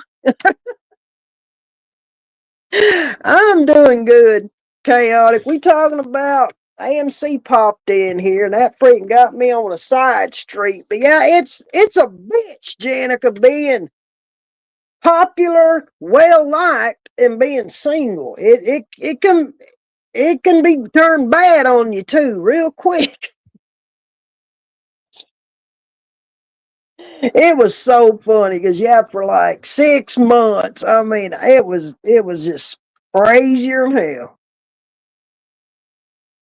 But then things tight, everything just died down. As quick as it started, it ended. Would give all the guys shit to come to my channel though. There was nobody off limits. I'd freaking go with all of them. Because they thought they'd be embarrassing me. I'm like, no, you don't even know. You can try. I'll let you try. You ain't gonna get too far though. I grew up with all men, so there ain't too much out there that embarrasses me too much. Yeah, I'm doing good. Chaotic. I'm just over here hanging out with these good people. We got sidetracked. Now we got to get back on track, or I ain't never gonna freaking finish this. Okay. Janica talking about music and stuff being played at funerals. Um, have you ever just went to a funeral and questioned the music being played? Like, why did they choose that? Or what are they thinking playing that?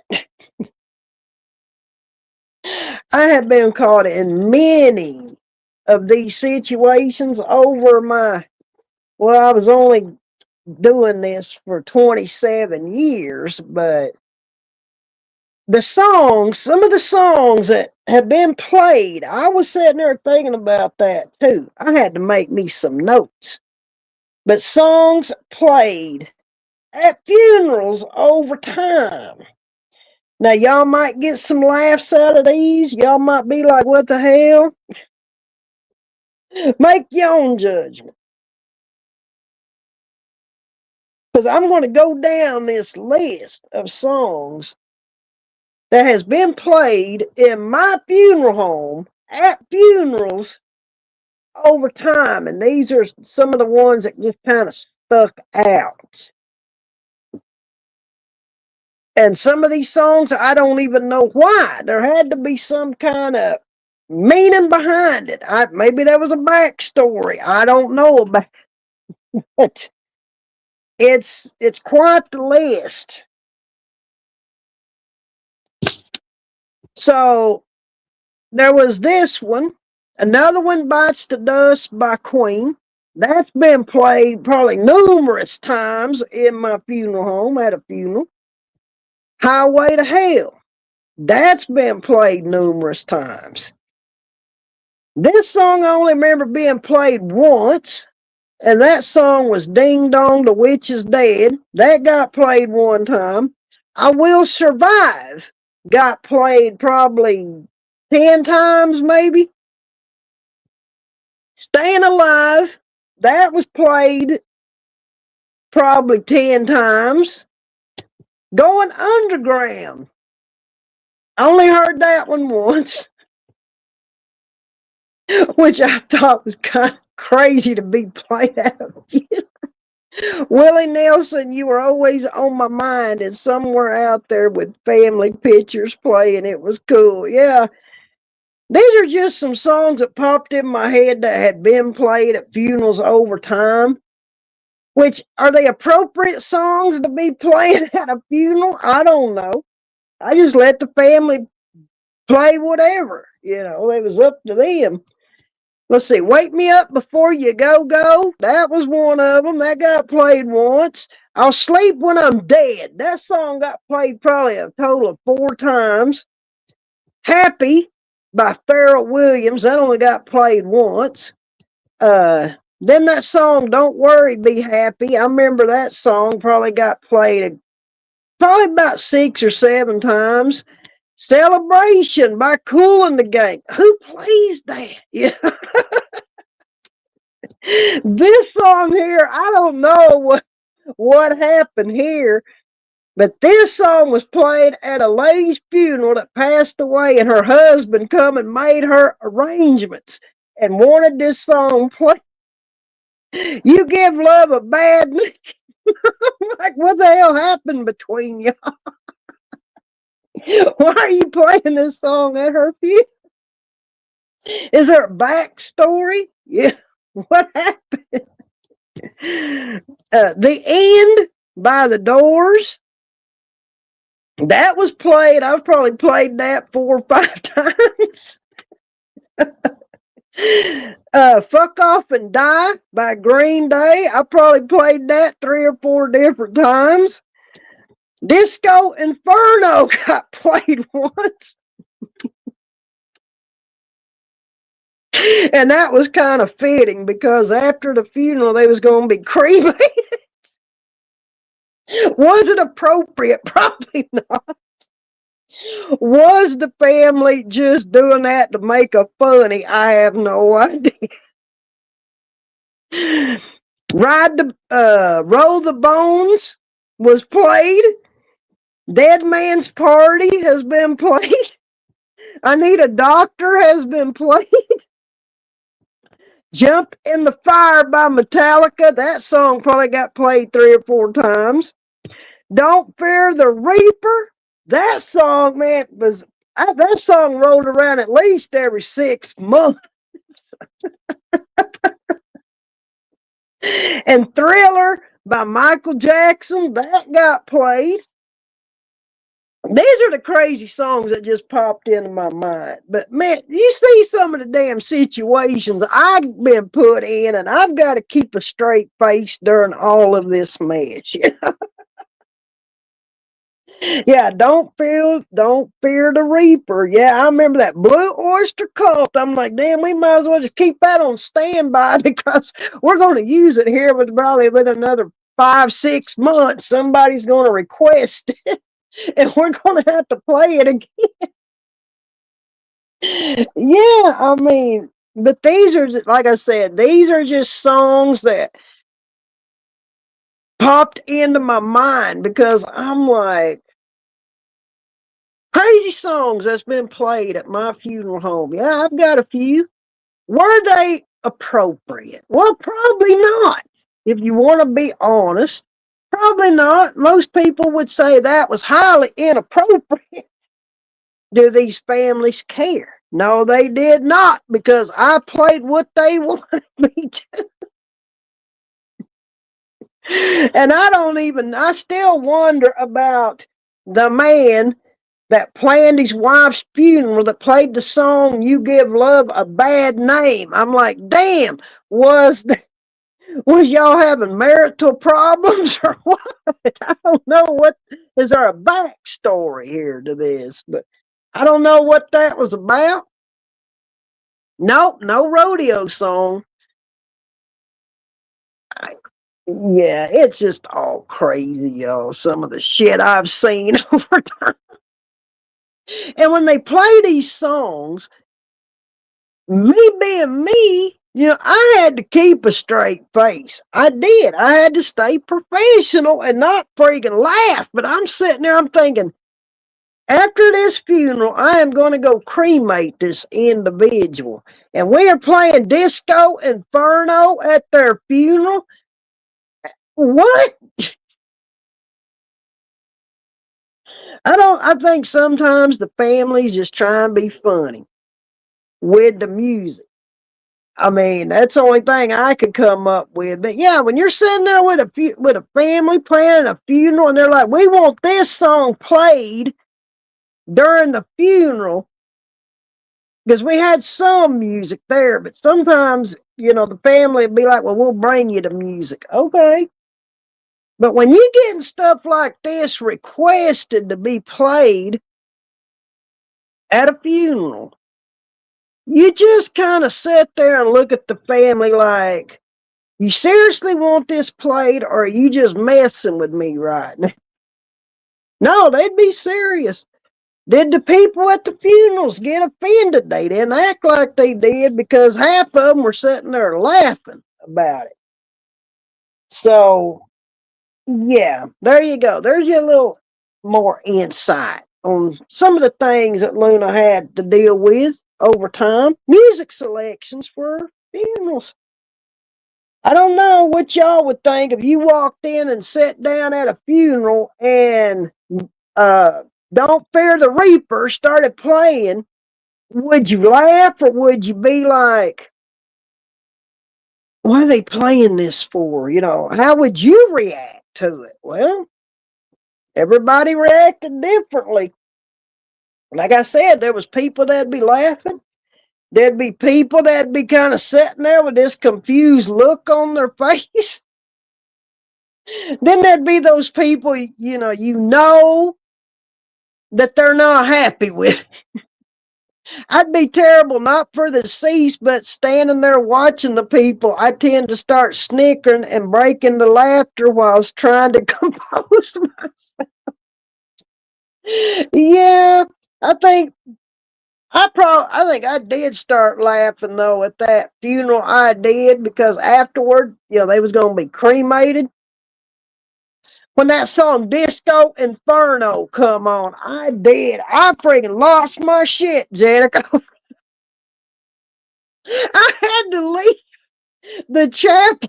I had to get out of there because I cracked the hell up over that because I didn't know the song was on the CD. The family brought the CD in, and I always told the family, well, tell me how many songs, right on there with a Sharpie on the outside or on the CD, how many songs there is, whether there's 3 or 4, so I could have my tech guy, stage this music so he knew what to play and when. But yeah, me knowing I'm going to take this person and go cremate them after this funeral is done. And I'm trying to be all serious, and then the next damn thing I know, Disco Inferno is blasting through my chapel. I want to die because I'm like, what the hell are we playing?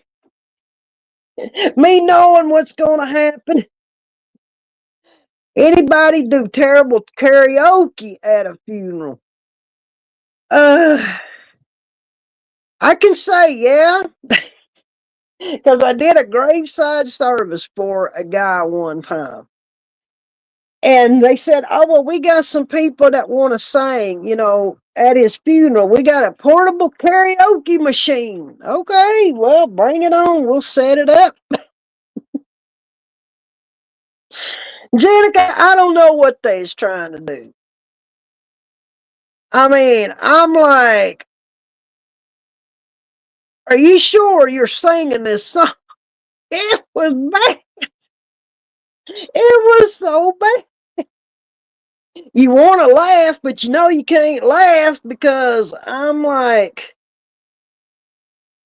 I'm going to go walk over here, behind this tree and laugh to myself. Maybe I can hide from everybody.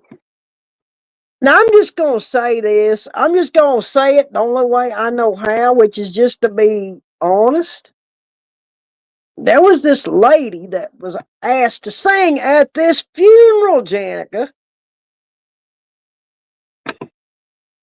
She sounded like a cat squalling. I mean, I'm like, what the hell are you trying to do? You're butchering the hell out of this song.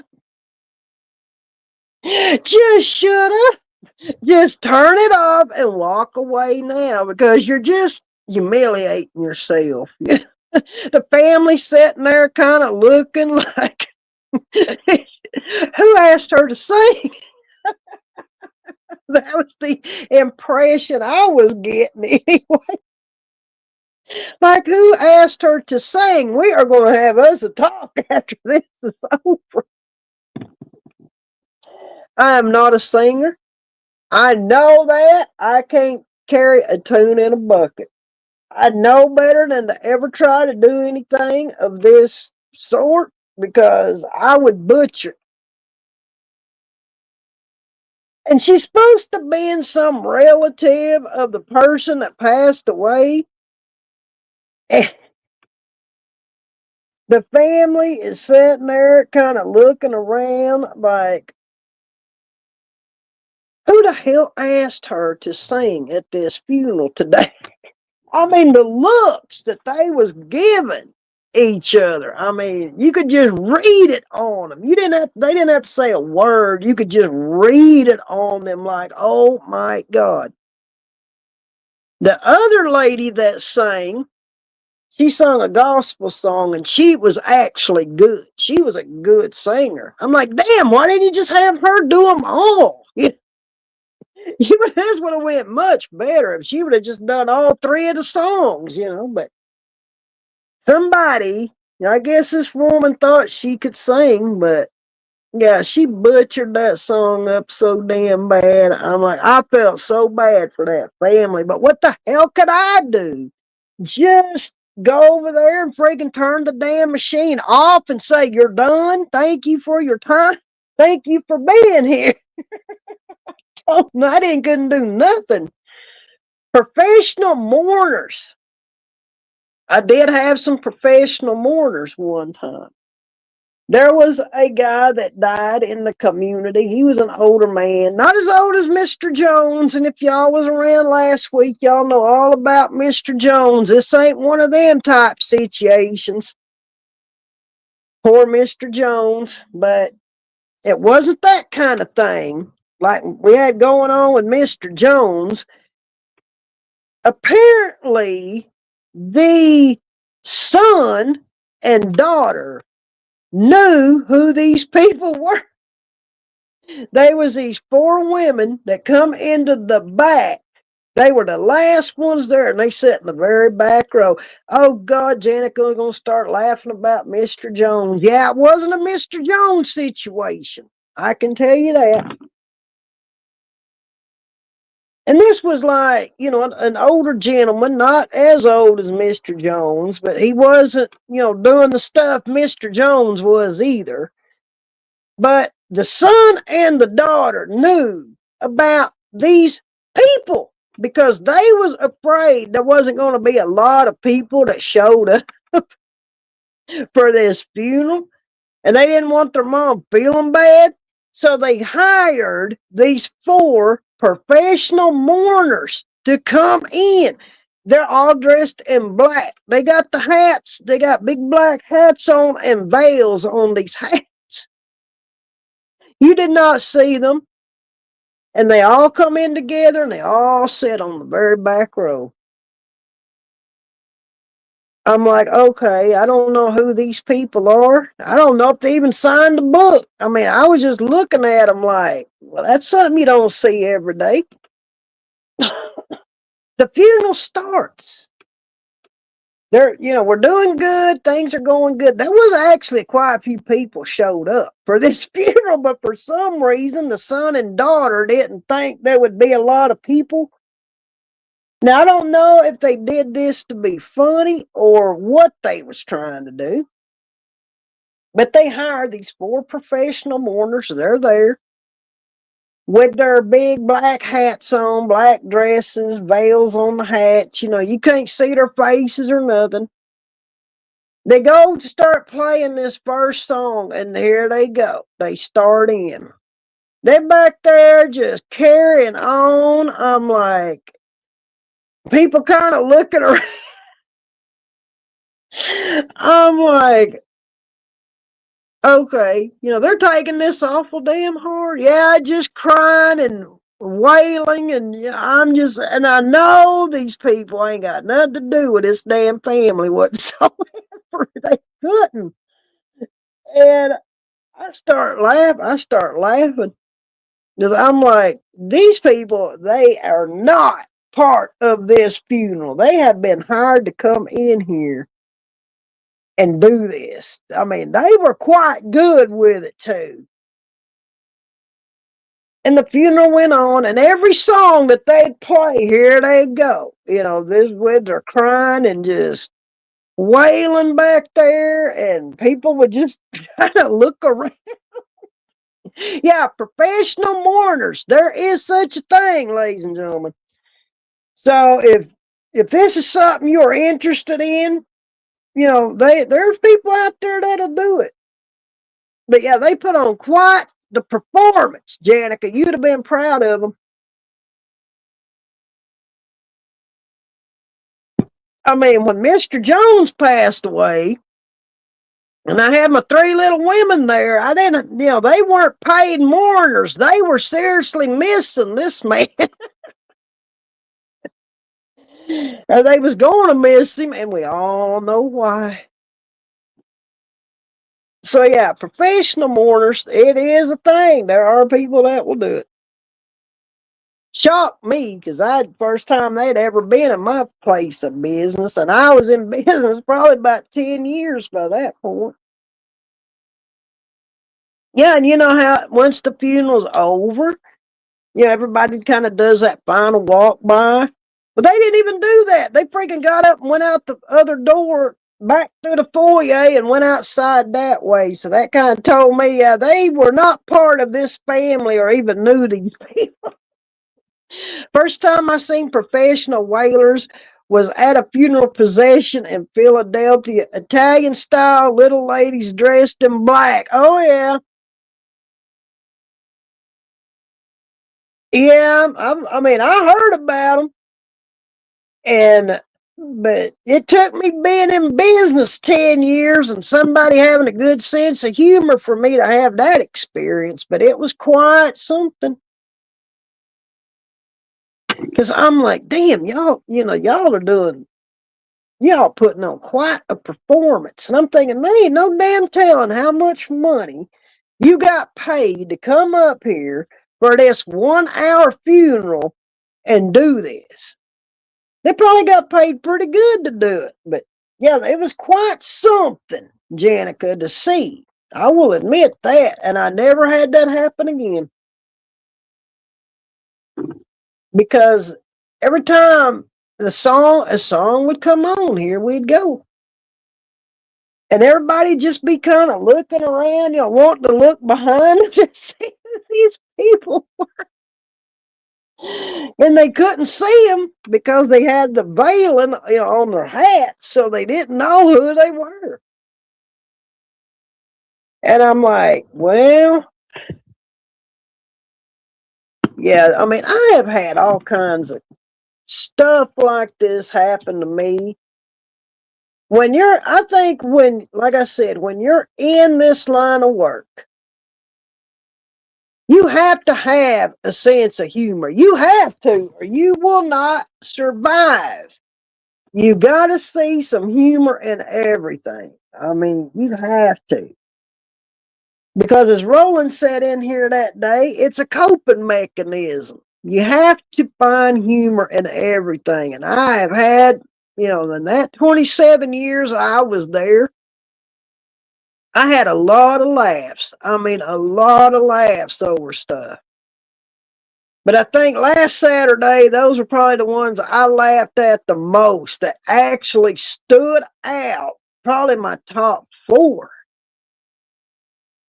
Because there's times I'll think about Mr. Jones and I'll freaking crack up, thinking that old man. Or I'll think, of the lady that had the sex toy put in the casket with her. I mean, just sometimes it'll cross my mind and I'll just crack up laughing. Did I miss the Halloween funeral story? Yes, you did, Chaotic. That was the first story I told. But that was a cool funeral, though. I still think at all the funerals I'd done, which, we're up in the thousands, that was probably the coolest one I ever did. The only themed funeral I ever did. And it kind of just stands out on its own because I never did another themed funeral after that. Nobody requested it. Nobody ever brought it to me. Would I have done it again? Well, probably if a family wanted to do it. But damn, I mean, it just wasn't the norm. Everybody did the traditional funeral. Other than the 4 stories I told last Monday, those kind of stood out. It's like I said, Janica, when you have damn flamingo dancers show up at your damn funeral home, you're doing something right. Never happened again, but I've had those instances where it was just a one-time deal. Never had it happen again. Never got requested again. But yeah, that was the only themed funeral I ever did. It was just the Halloween funeral, but it turned out cool. And I would like to sit and think, that we made her proud of what we done because we done it the way she wanted it done. And that was important.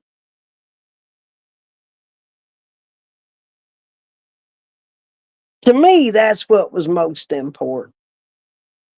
Was, carrying out someone's wishes and doing the things that they wanted you to do.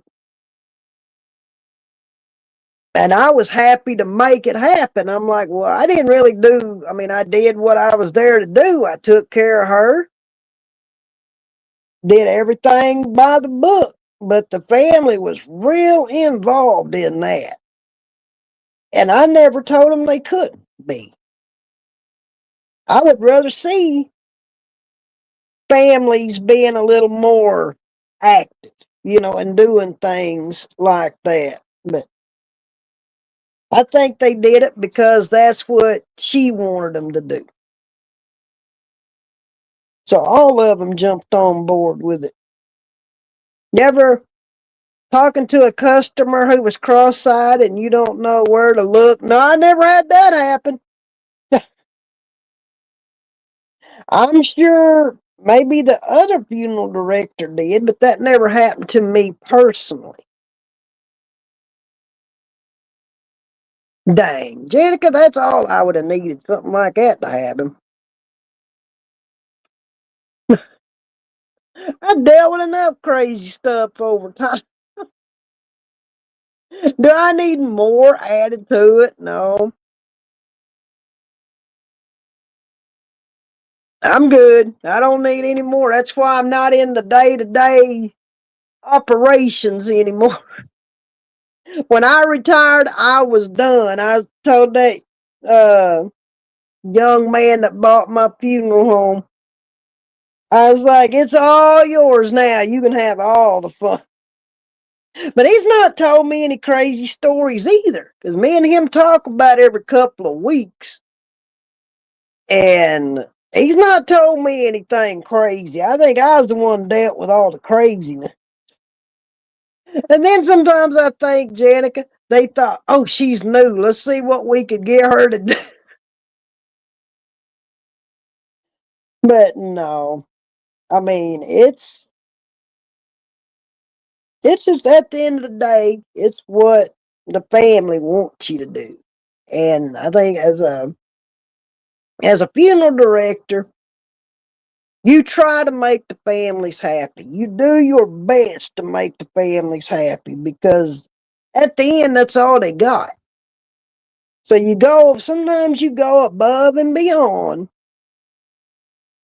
to make people happy. And, you just go with it. Whatever happens, happens. It's like, hey, if that's what you want, then that's what we'll do.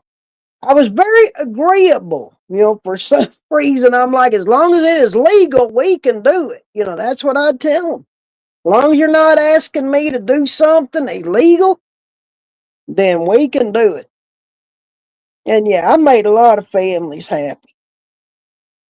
And that's what was important to me at the end. Because it wasn't just about me taking care of their loved one. Because I could do that.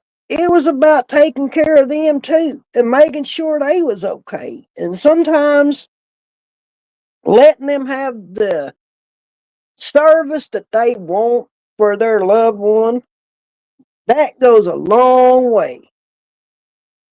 Because they can walk away feeling like we did what they wanted. We did it the way they wanted. And it helps them in the long run. There's no regrets there. So it's just part of the job.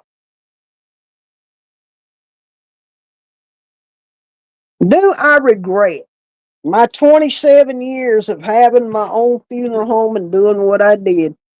I don't regret one day of it. I would go back and do it again because I enjoyed what I'd done. And to be a good funeral director, you have to enjoy what you do. It ain't just about, taking care of deceased individuals. It's about getting to know people, getting to that interaction with families. And, there was those families that I took care of, numerous family members. Now, I become their family funeral home. And if something happened, I was getting that call. Well, hey, I hate to have you back here again. I remember telling families that. Well, I hate that we're seeing each other under these circumstances, but they're like, well, we knew where to come. And usually those families, because I would take those extra little steps, I took care of some family member of theirs. And with me, it was all about the little details of things. I would do little extra stuff that maybe another funeral home would. And people notice that. I mean, you'd be surprised at what they noticed. So they were so impressed that I took care of this family member so well.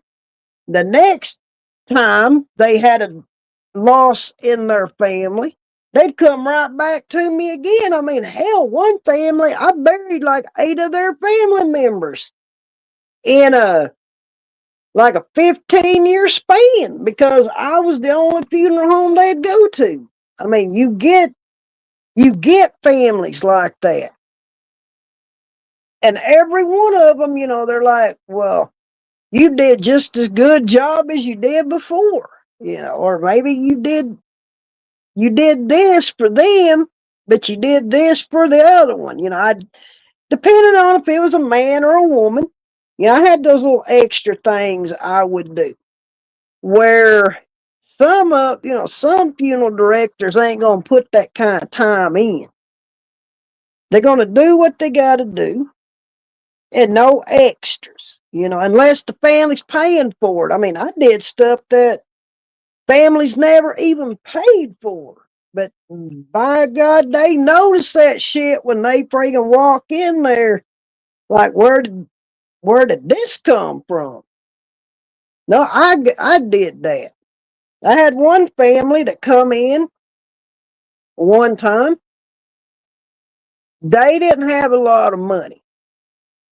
Because I mean, like I said, whether I was sitting there with you and you was the president of the bank, or if you was just an everyday common person working a 40-hour week on a minimum wage job, I'd ask you the same thing.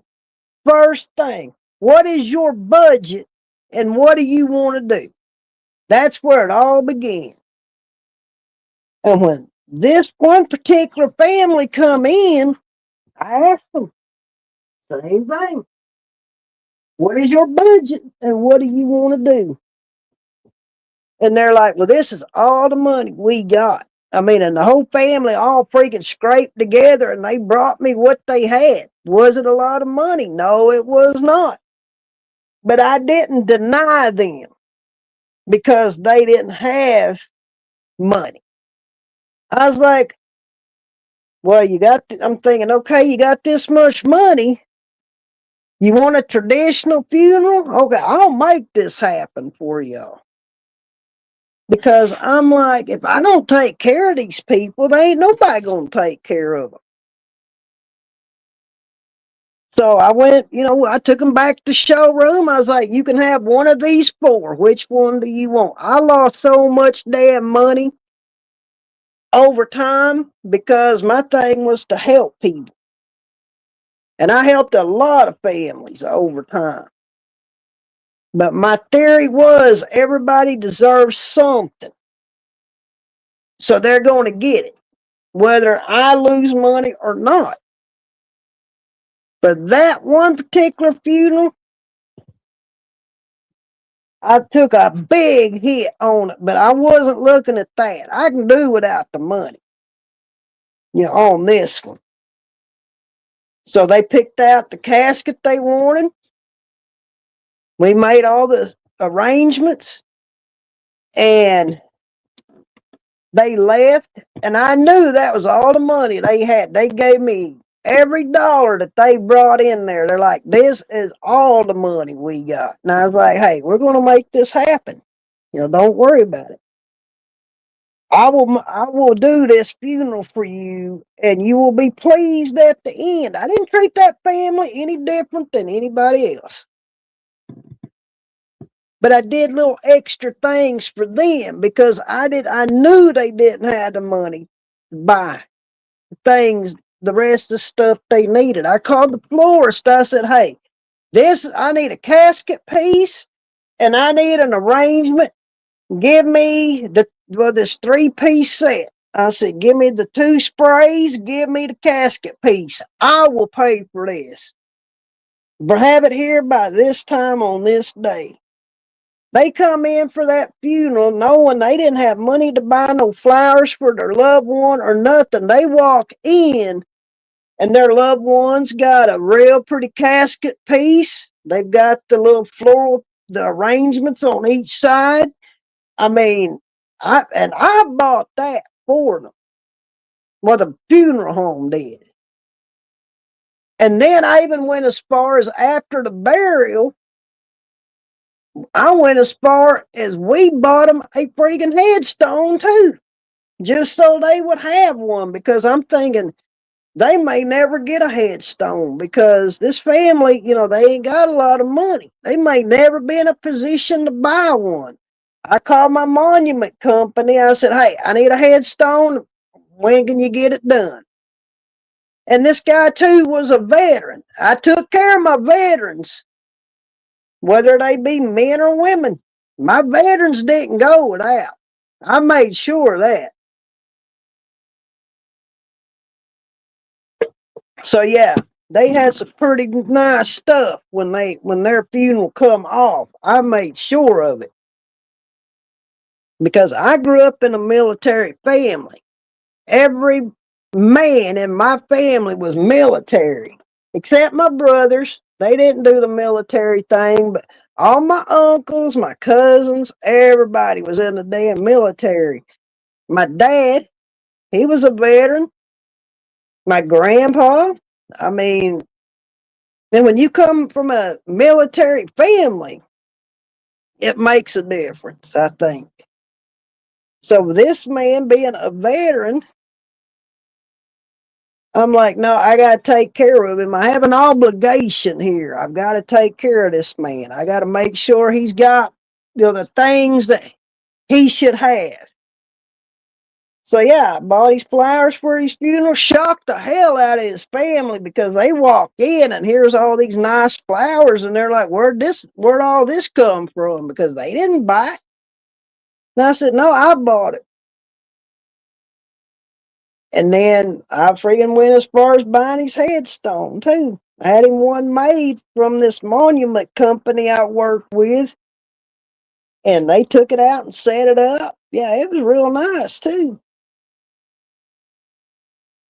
So he has two headstones. He's got the one that I had him made and paid for, and then he got one from Veterans Affairs. That's just the white ones that just laid flat. But the main one I bought is the main one, and then the other one they put at the foot. But yeah, everything turned out real nice. His wife, I mean, she just was beside herself. She said, "You didn't have to do that." And I said, "I don't have to do nothing. But your husband is a veteran, and I take care of my veterans." I said, "I wanted to do this for him." Oh yeah, if she thanked me once, she thanked me freaking 20 times. And I was like, you ain't got to thank me. But yeah, I think growing up like I did, the veterans always made sure they was taken care of. But yeah, Janica, was it generosity? I don't know if it was so much generosity as it was, like I said, when it come to my veterans, it was more of an obligation. Yes, something I felt like I had to do because they were not going to go without. Well, nobody was going to go without if I had something to do with it. But my veterans, kind of had a special place there with me. So I made sure, everybody was taken care of, and I'd do extra things for everybody that the family didn't know I was doing. But it was something about my veterans, I had to take care of them too. So yeah, everybody got treated the same, whether, like I said, you was the president of a bank or if you was just an everyday 40-hour week employee making minimum wage. I mean, everybody got treated the same. I didn't treat anybody any better than anybody else. So, and you really can't do that. You, you can't do that. Too bad you're retired now. I would definitely let you arrange everything. Hey, I'm still in the game. I'm just not working in the everyday to day operations of it. I'm still licensed. Well, actually, I'm dual licensed. I'm licensed in Oklahoma and I'm licensed here in Oregon.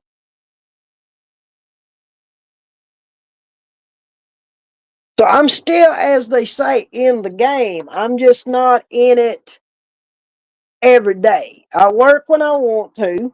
which I ain't got a call, which that's a good thing, don't get me wrong, but I ain't got a call in a little while to go to work. I figured I would get slammed right about New Year's Eve, but I didn't. I figured I'd be getting like 2 or 3 phone calls. I'm like, didn't get one, which that's a good thing because if they're calling me, something bad's happened. But I didn't get any phone calls and haven't. And what is this, the 10th of January?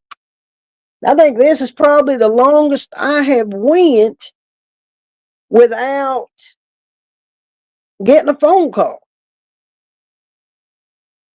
Which, to me, that's good because if they're calling me, someone has passed away, and I don't take that lightly. Yeah, I don't take that lightly at all. But I'm like, not that, people have not passed since New Year's Eve, but not to the point where they have to call me. See, I'm kind of enjoying this time, but I'm thinking, man, if that phone ever starts ringing, it may not stop for a little bit. Now, Lady G, I know where you be out there on the east side of the country. Now, I'm not licensed in your state, but I could walk you through it and tell you how to do tell you what you need to do. I wish they had one license that was just nationwide that you could just get licensed for everywhere. But unfortunately, it's not that way. You have to get licensed per state. And for me to get Kentucky freaking license, Lady G, I have to live there 6 months. I have to be a resident. What am I going to do? Come out there for 6 months just to become a Kentucky resident so I can get my license? They buried my cousin's wife yesterday. She was only 60. Yeah, 60 ain't old. I mean, I'm going to be 55 here in just a short time. And how am I feeling about it? Well, that ain't bothering me. What about in the event of an emergency? No. I mean, if I'm not licensed in your state, I cannot touch you at all. That's just how it is. I can come and sit down with you and help you arrange a funeral, but I can't do it. I would not be in the capacity of a licensed funeral director if I go to a different state. I can sit there with you as what do you call it? Like an advisor, but you'd be working directly with a different funeral director. That's what I told them. I said, y'all need to make one license that you could get. Yeah, it might cost a little bit more, where it would cover the whole country, where I would be legal in every state. If somebody wanted me to come do their freaking family member, I would be legal to do it. But yeah, I can't go to a state. No, there is no national licensing. It is by state, which it sucks because I wish there was a national licensing, but they don't have it. I have my papers fixed for science care if there's anything left, and or cremation, either way. Yeah, I mean, a lot of people do that, donate their body to science, and there's nothing wrong with it if that's what you want to do. I mean, I got a cousin that did that, and I don't know, it didn't seem like it took her husband very long to get, after they did what they did, was going to do. They cremated her and sent her remains back to her husband. It seemed like it wasn't no time that she was back home with him. I was like, well, that wasn't as long as I thought it'd be, but I don't even know what all they done to her, but that was part of the deal because they're like, well, she knew she wanted to donate her body to science, And they said, well, if you do, after they're done doing whatever they're doing, they'll cremate you and your cremains will be returned back to your family. So she agreed to do it. So she passed away, and, they come and got her and did whatever and cremated her at the end and sent her cremains back to her husband. And I'm like, damn, that didn't take that. She wasn't gone very long at all. The body form. Yeah, the body form. You can do that. But I've knew people that have done this before, and I'm like, hey, if that's what you want to do, I can support it because it's your decision. It's what you want to do. So we know that where Lady G gonna go, she gonna be going and donating her body to science. Which, hey, if that's what you want to do, I will fully support you in that. Because I asked my cousin before she passed away, because she told me what her intentions were. And I said, are you sure this is what you want to do? I figured you'd have, the funeral and all that.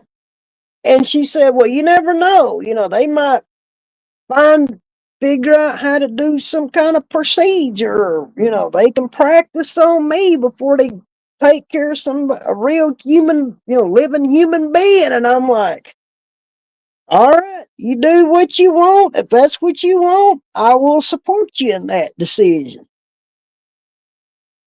And she said, well, I never wanted to be buried. And I knew I wanted to be cremated, but why not benefit somebody in between? I'm like, well, okay, do your thing. I never tried to talk her out of it. I'm like, if that's what you want to do, then hey, you go do it. My daughter keeps asking me if I'm sure. Yeah, it's what you want at the end. Everybody's choices for their end, whatever that may be, burial, cremation, liquefaction, green burial, donate your body to science, whatever you want to do. It is a personal choice, and I would never try to talk anybody out of it. I'm like, that's your choice. You've made your choice. And if that's what you want, I will support you with it because it's your decision at the end of the day. But I can see where your daughter would be, trying to talk you out of it. Maybe her intentions were a little bit different than yours. But as long as what you want, then she should be good with it. Because those are your wishes and what you want done.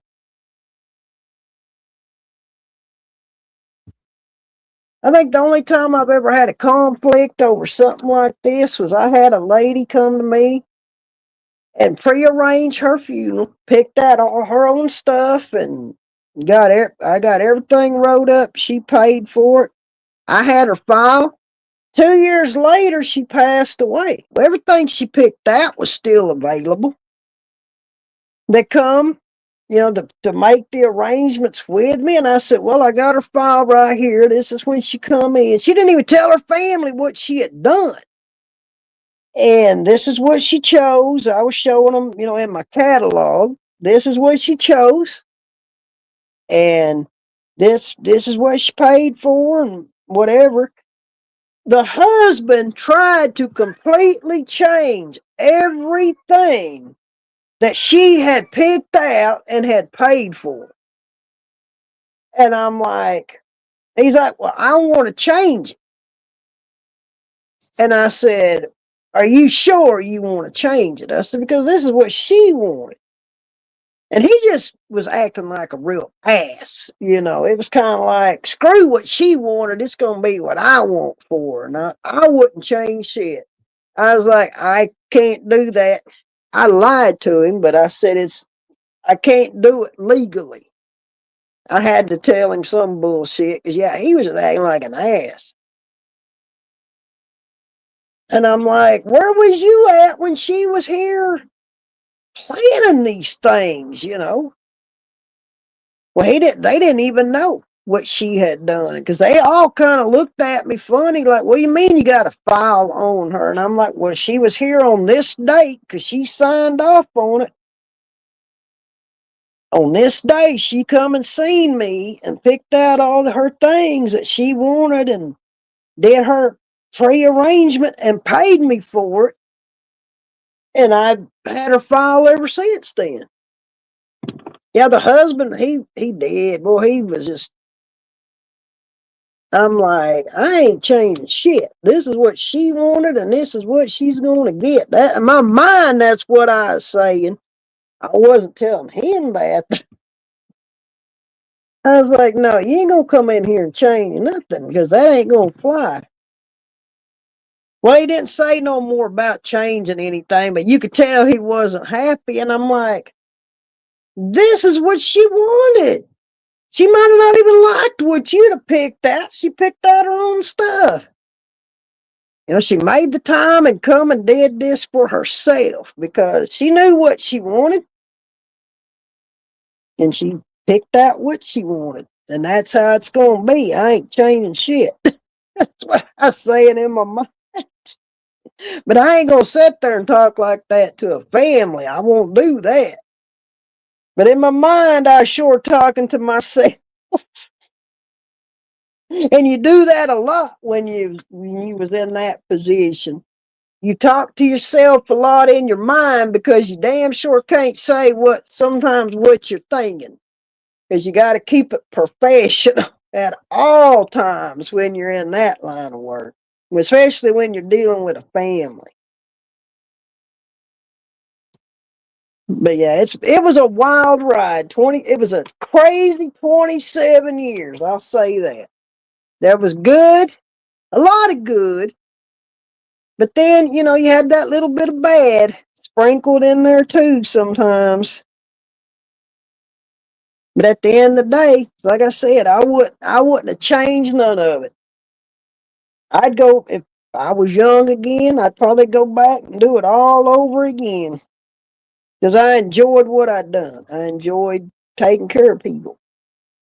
That's why, even at the age I am, I just can't give my license up and just quit because it's been part of me pretty much all my life. But now I don't work in the daily operations like I did.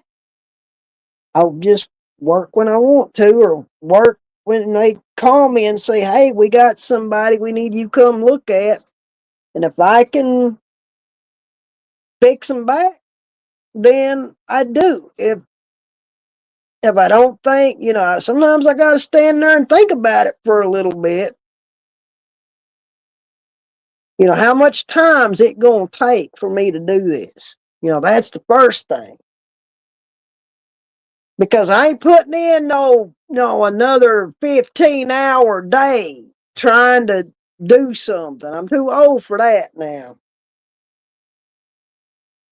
If it's something I can knock out in a timely manner, yeah, I'll be more than happy to do it. But if it's something that I know is going to be very time consuming, I won't do it.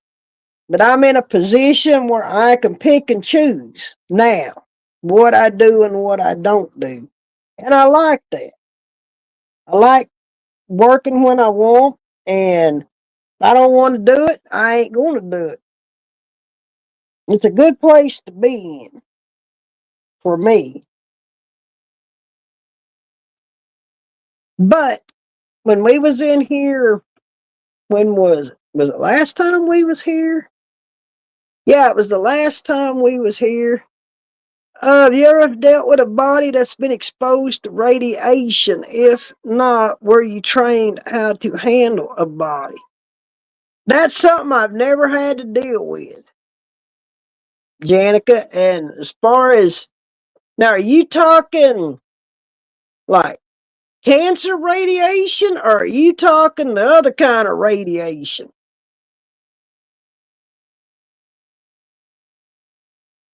You know, when you say radiation, I'm thinking two different things here.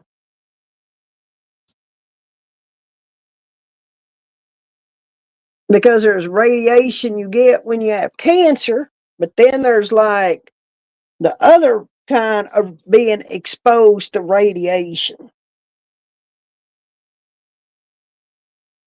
Now, cancer people that's had radiation treatments, yeah, I've took care of those people. But the other kind of exposed to radiation, no, I have not. Did we learn about it or nobody? No, I've never had to deal with that. That's something I've never had to deal with. Did we learn about it in mortuary school? Yeah, we did. But don't even ask me, Janica, because I can't remember. The odds of that, me ever having to deal with that, was pretty slim to none. But we did learn about it in school. But like I said, don't ask me right off the top of my head what I'd even do, because I never dealt with it. So I never really worried about it too much. Ebola, now that's a whole nother thing in itself. I mean, Ebola, there is a process there, because we don't get them right out of the gate. There's a whole bunch of other people they got to go through before they even get to me. So, say someone passed away from Ebola, and we all know this is a deadly thing. They got to go through, I think it's 3 people before they would ever get to me. So yeah, it's a lengthy process. Say someone passed away, Monday from Ebola. By the time they got to me, it could be 3 weeks later, because they got to go through these other channels first before they ever get to me, because of what it is. They got to be handled a certain way. CDC has handed down standards on Ebola. Yeah, it's quite the deal. When you start talking about Ebola or anything that falls within that category, yeah, it'd probably take about 3 weeks for them to get to me once they passed away, because they got to go through 3 other channels before they even get handed over to me, or I'm told to come pick them up. So yeah, even then, there's extra precautions I have to take before I even handle them. And most of the people, by the time they get to me and they have this disease, I'm pretty 100% sure they're going to be cremated. That's how that's going to end up.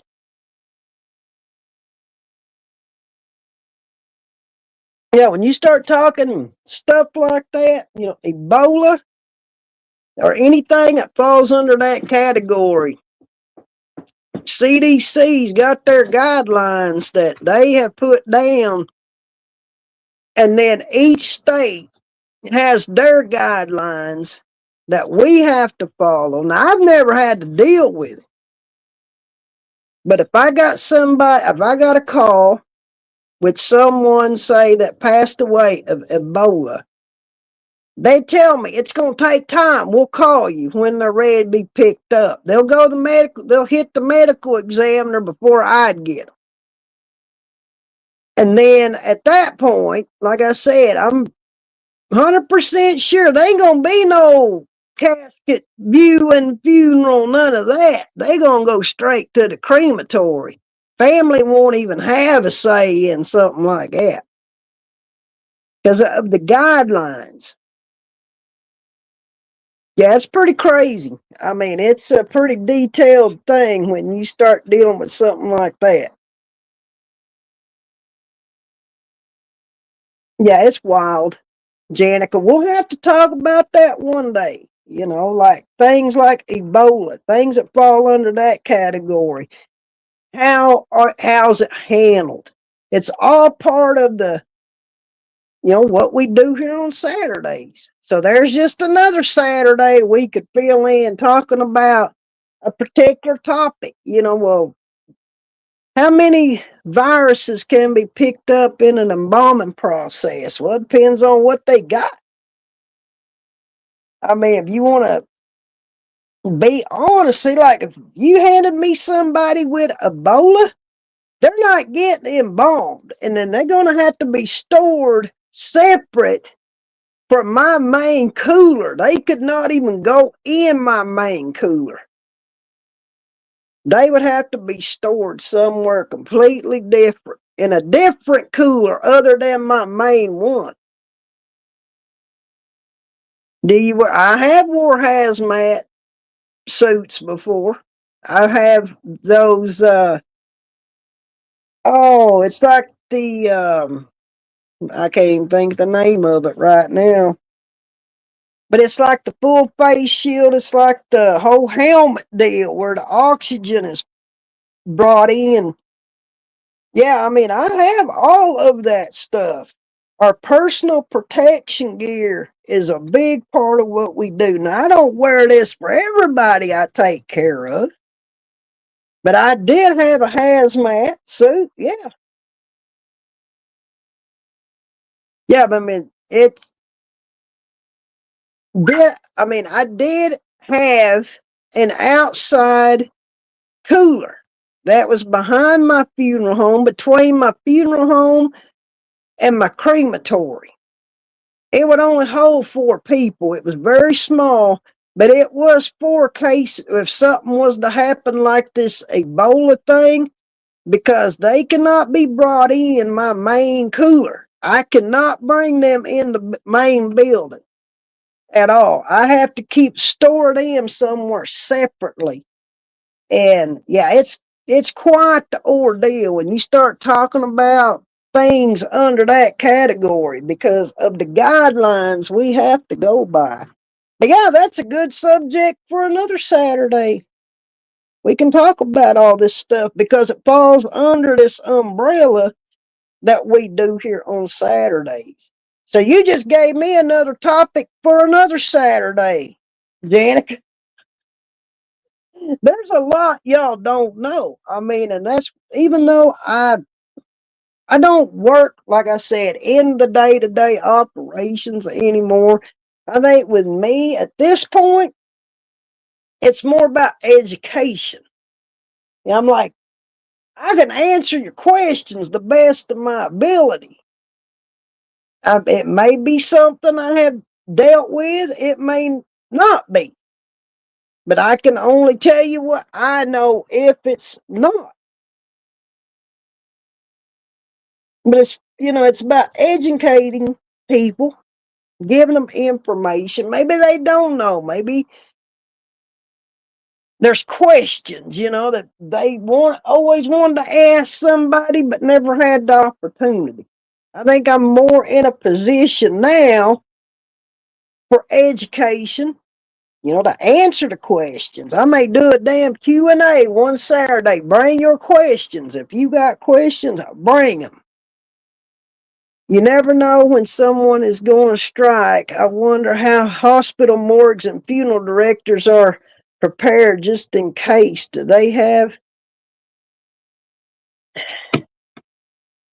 they, I can't see what that, the Pope, what? Do they have the PPE they need? Well, they better. I mean, every funeral director I know, which is many, we all have this PPE gear. I mean, it's just part of our job. I hope that the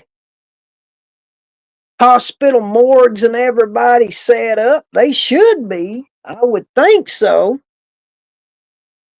Yeah, I mean, personal protective equipment. I mean, that was just part of my daily, because if I was taking care of somebody, I had some form of personal protective equipment on. That was a guarantee. Most of the time, what I wore, I always had a full face shield on. I had a waterproof um, apron. I had another deal under that. Like, you've probably seen them in the hospitals. They're either yellow or blue. They're long sleeve. They tied in the back. They had the cuffs around the wrists. Then I would double glove. It did not matter who I was working on. I always double gloved. Then you have sterile technique. Yeah, I mean, everything's got to be clean and sterile. I mean, that I agree. But yeah, I mean, that was usually yeah, the surgical gowns, but they were the kind you just, watered up and threw in the trash. But yeah, that's mainly what I wore. If I was just working during the day, just doing my normal daily stuff, that's what I wore. I double gloved. I got in the habit of that when I was going to school. Because most people don't double glove, but my instructor was the one that told us to double glove. They got us used to that when we was still in school doing stuff. So I always double gloved, and never was no big deal to me. But I seen some funeral directors that just used the single gloves, and I'm like, well, I mean, that's all good and fine, but when I was taught in school, when I went to mortuary school, my instructor taught us to double glove. And that's just how I always done it. But I couldn't tell no difference that I had two pairs of gloves on compared to one. I still was able to do my job. Yeah, the disposables, I mean, that's what they were. I just got them by the box. I put that disposable surgical gown on, double gloved, face shield. Then I had my apron that I wore because I was washing and sanitizing these bodies, and I didn't want to get all my clothes wet. So yeah, I had an apron I wore.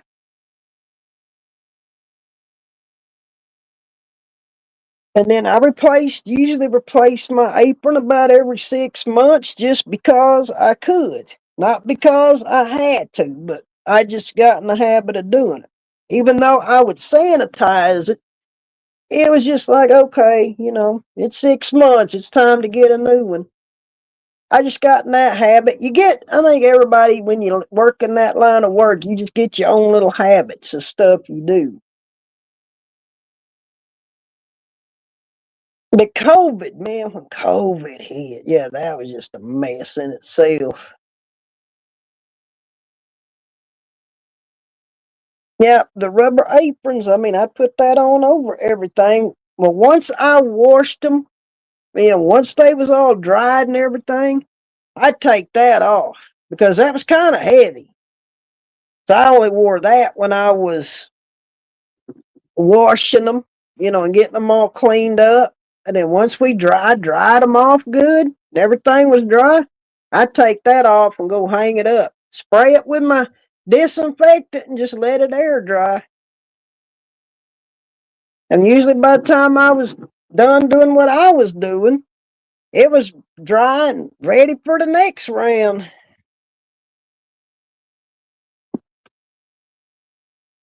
Yeah, because all the disinfectants and stuff I used, everything, all that was hospital grade. So man, that stuff would kill any kind of damn germ that come in there, I think. I never got sick from anybody or none of that. But yeah, most of my everything I used as far as disinfectant was hospital grade. And you almost have to be that way considering what I did. because you don't know what kind of cooties, they're going to be coming in there with. We don't want to get sick. It was mostly disinfectant soap that we cleaned the bodies with. And then once, I got everything done, everything was cleaned with these high potent disinfectants. I mean, everything. Yeah, and it was all hospital grade stuff. So it was going to kill anything, any kind of germs that was there, which was, you got to keep everything clean when you work in that kind of work. But guys, I think I am going to get off here. We have hit the 3-hour mark. Tomorrow evening, now let me tell you what happened. Then I'll tell you a couple of more things and then we'll be done. Last Sunday, I was supposed to do slow jams over on the music channel. Well, Luna fell asleep and Luna didn't even wake up till like 9 o'clock. So I missed it. That was my fault.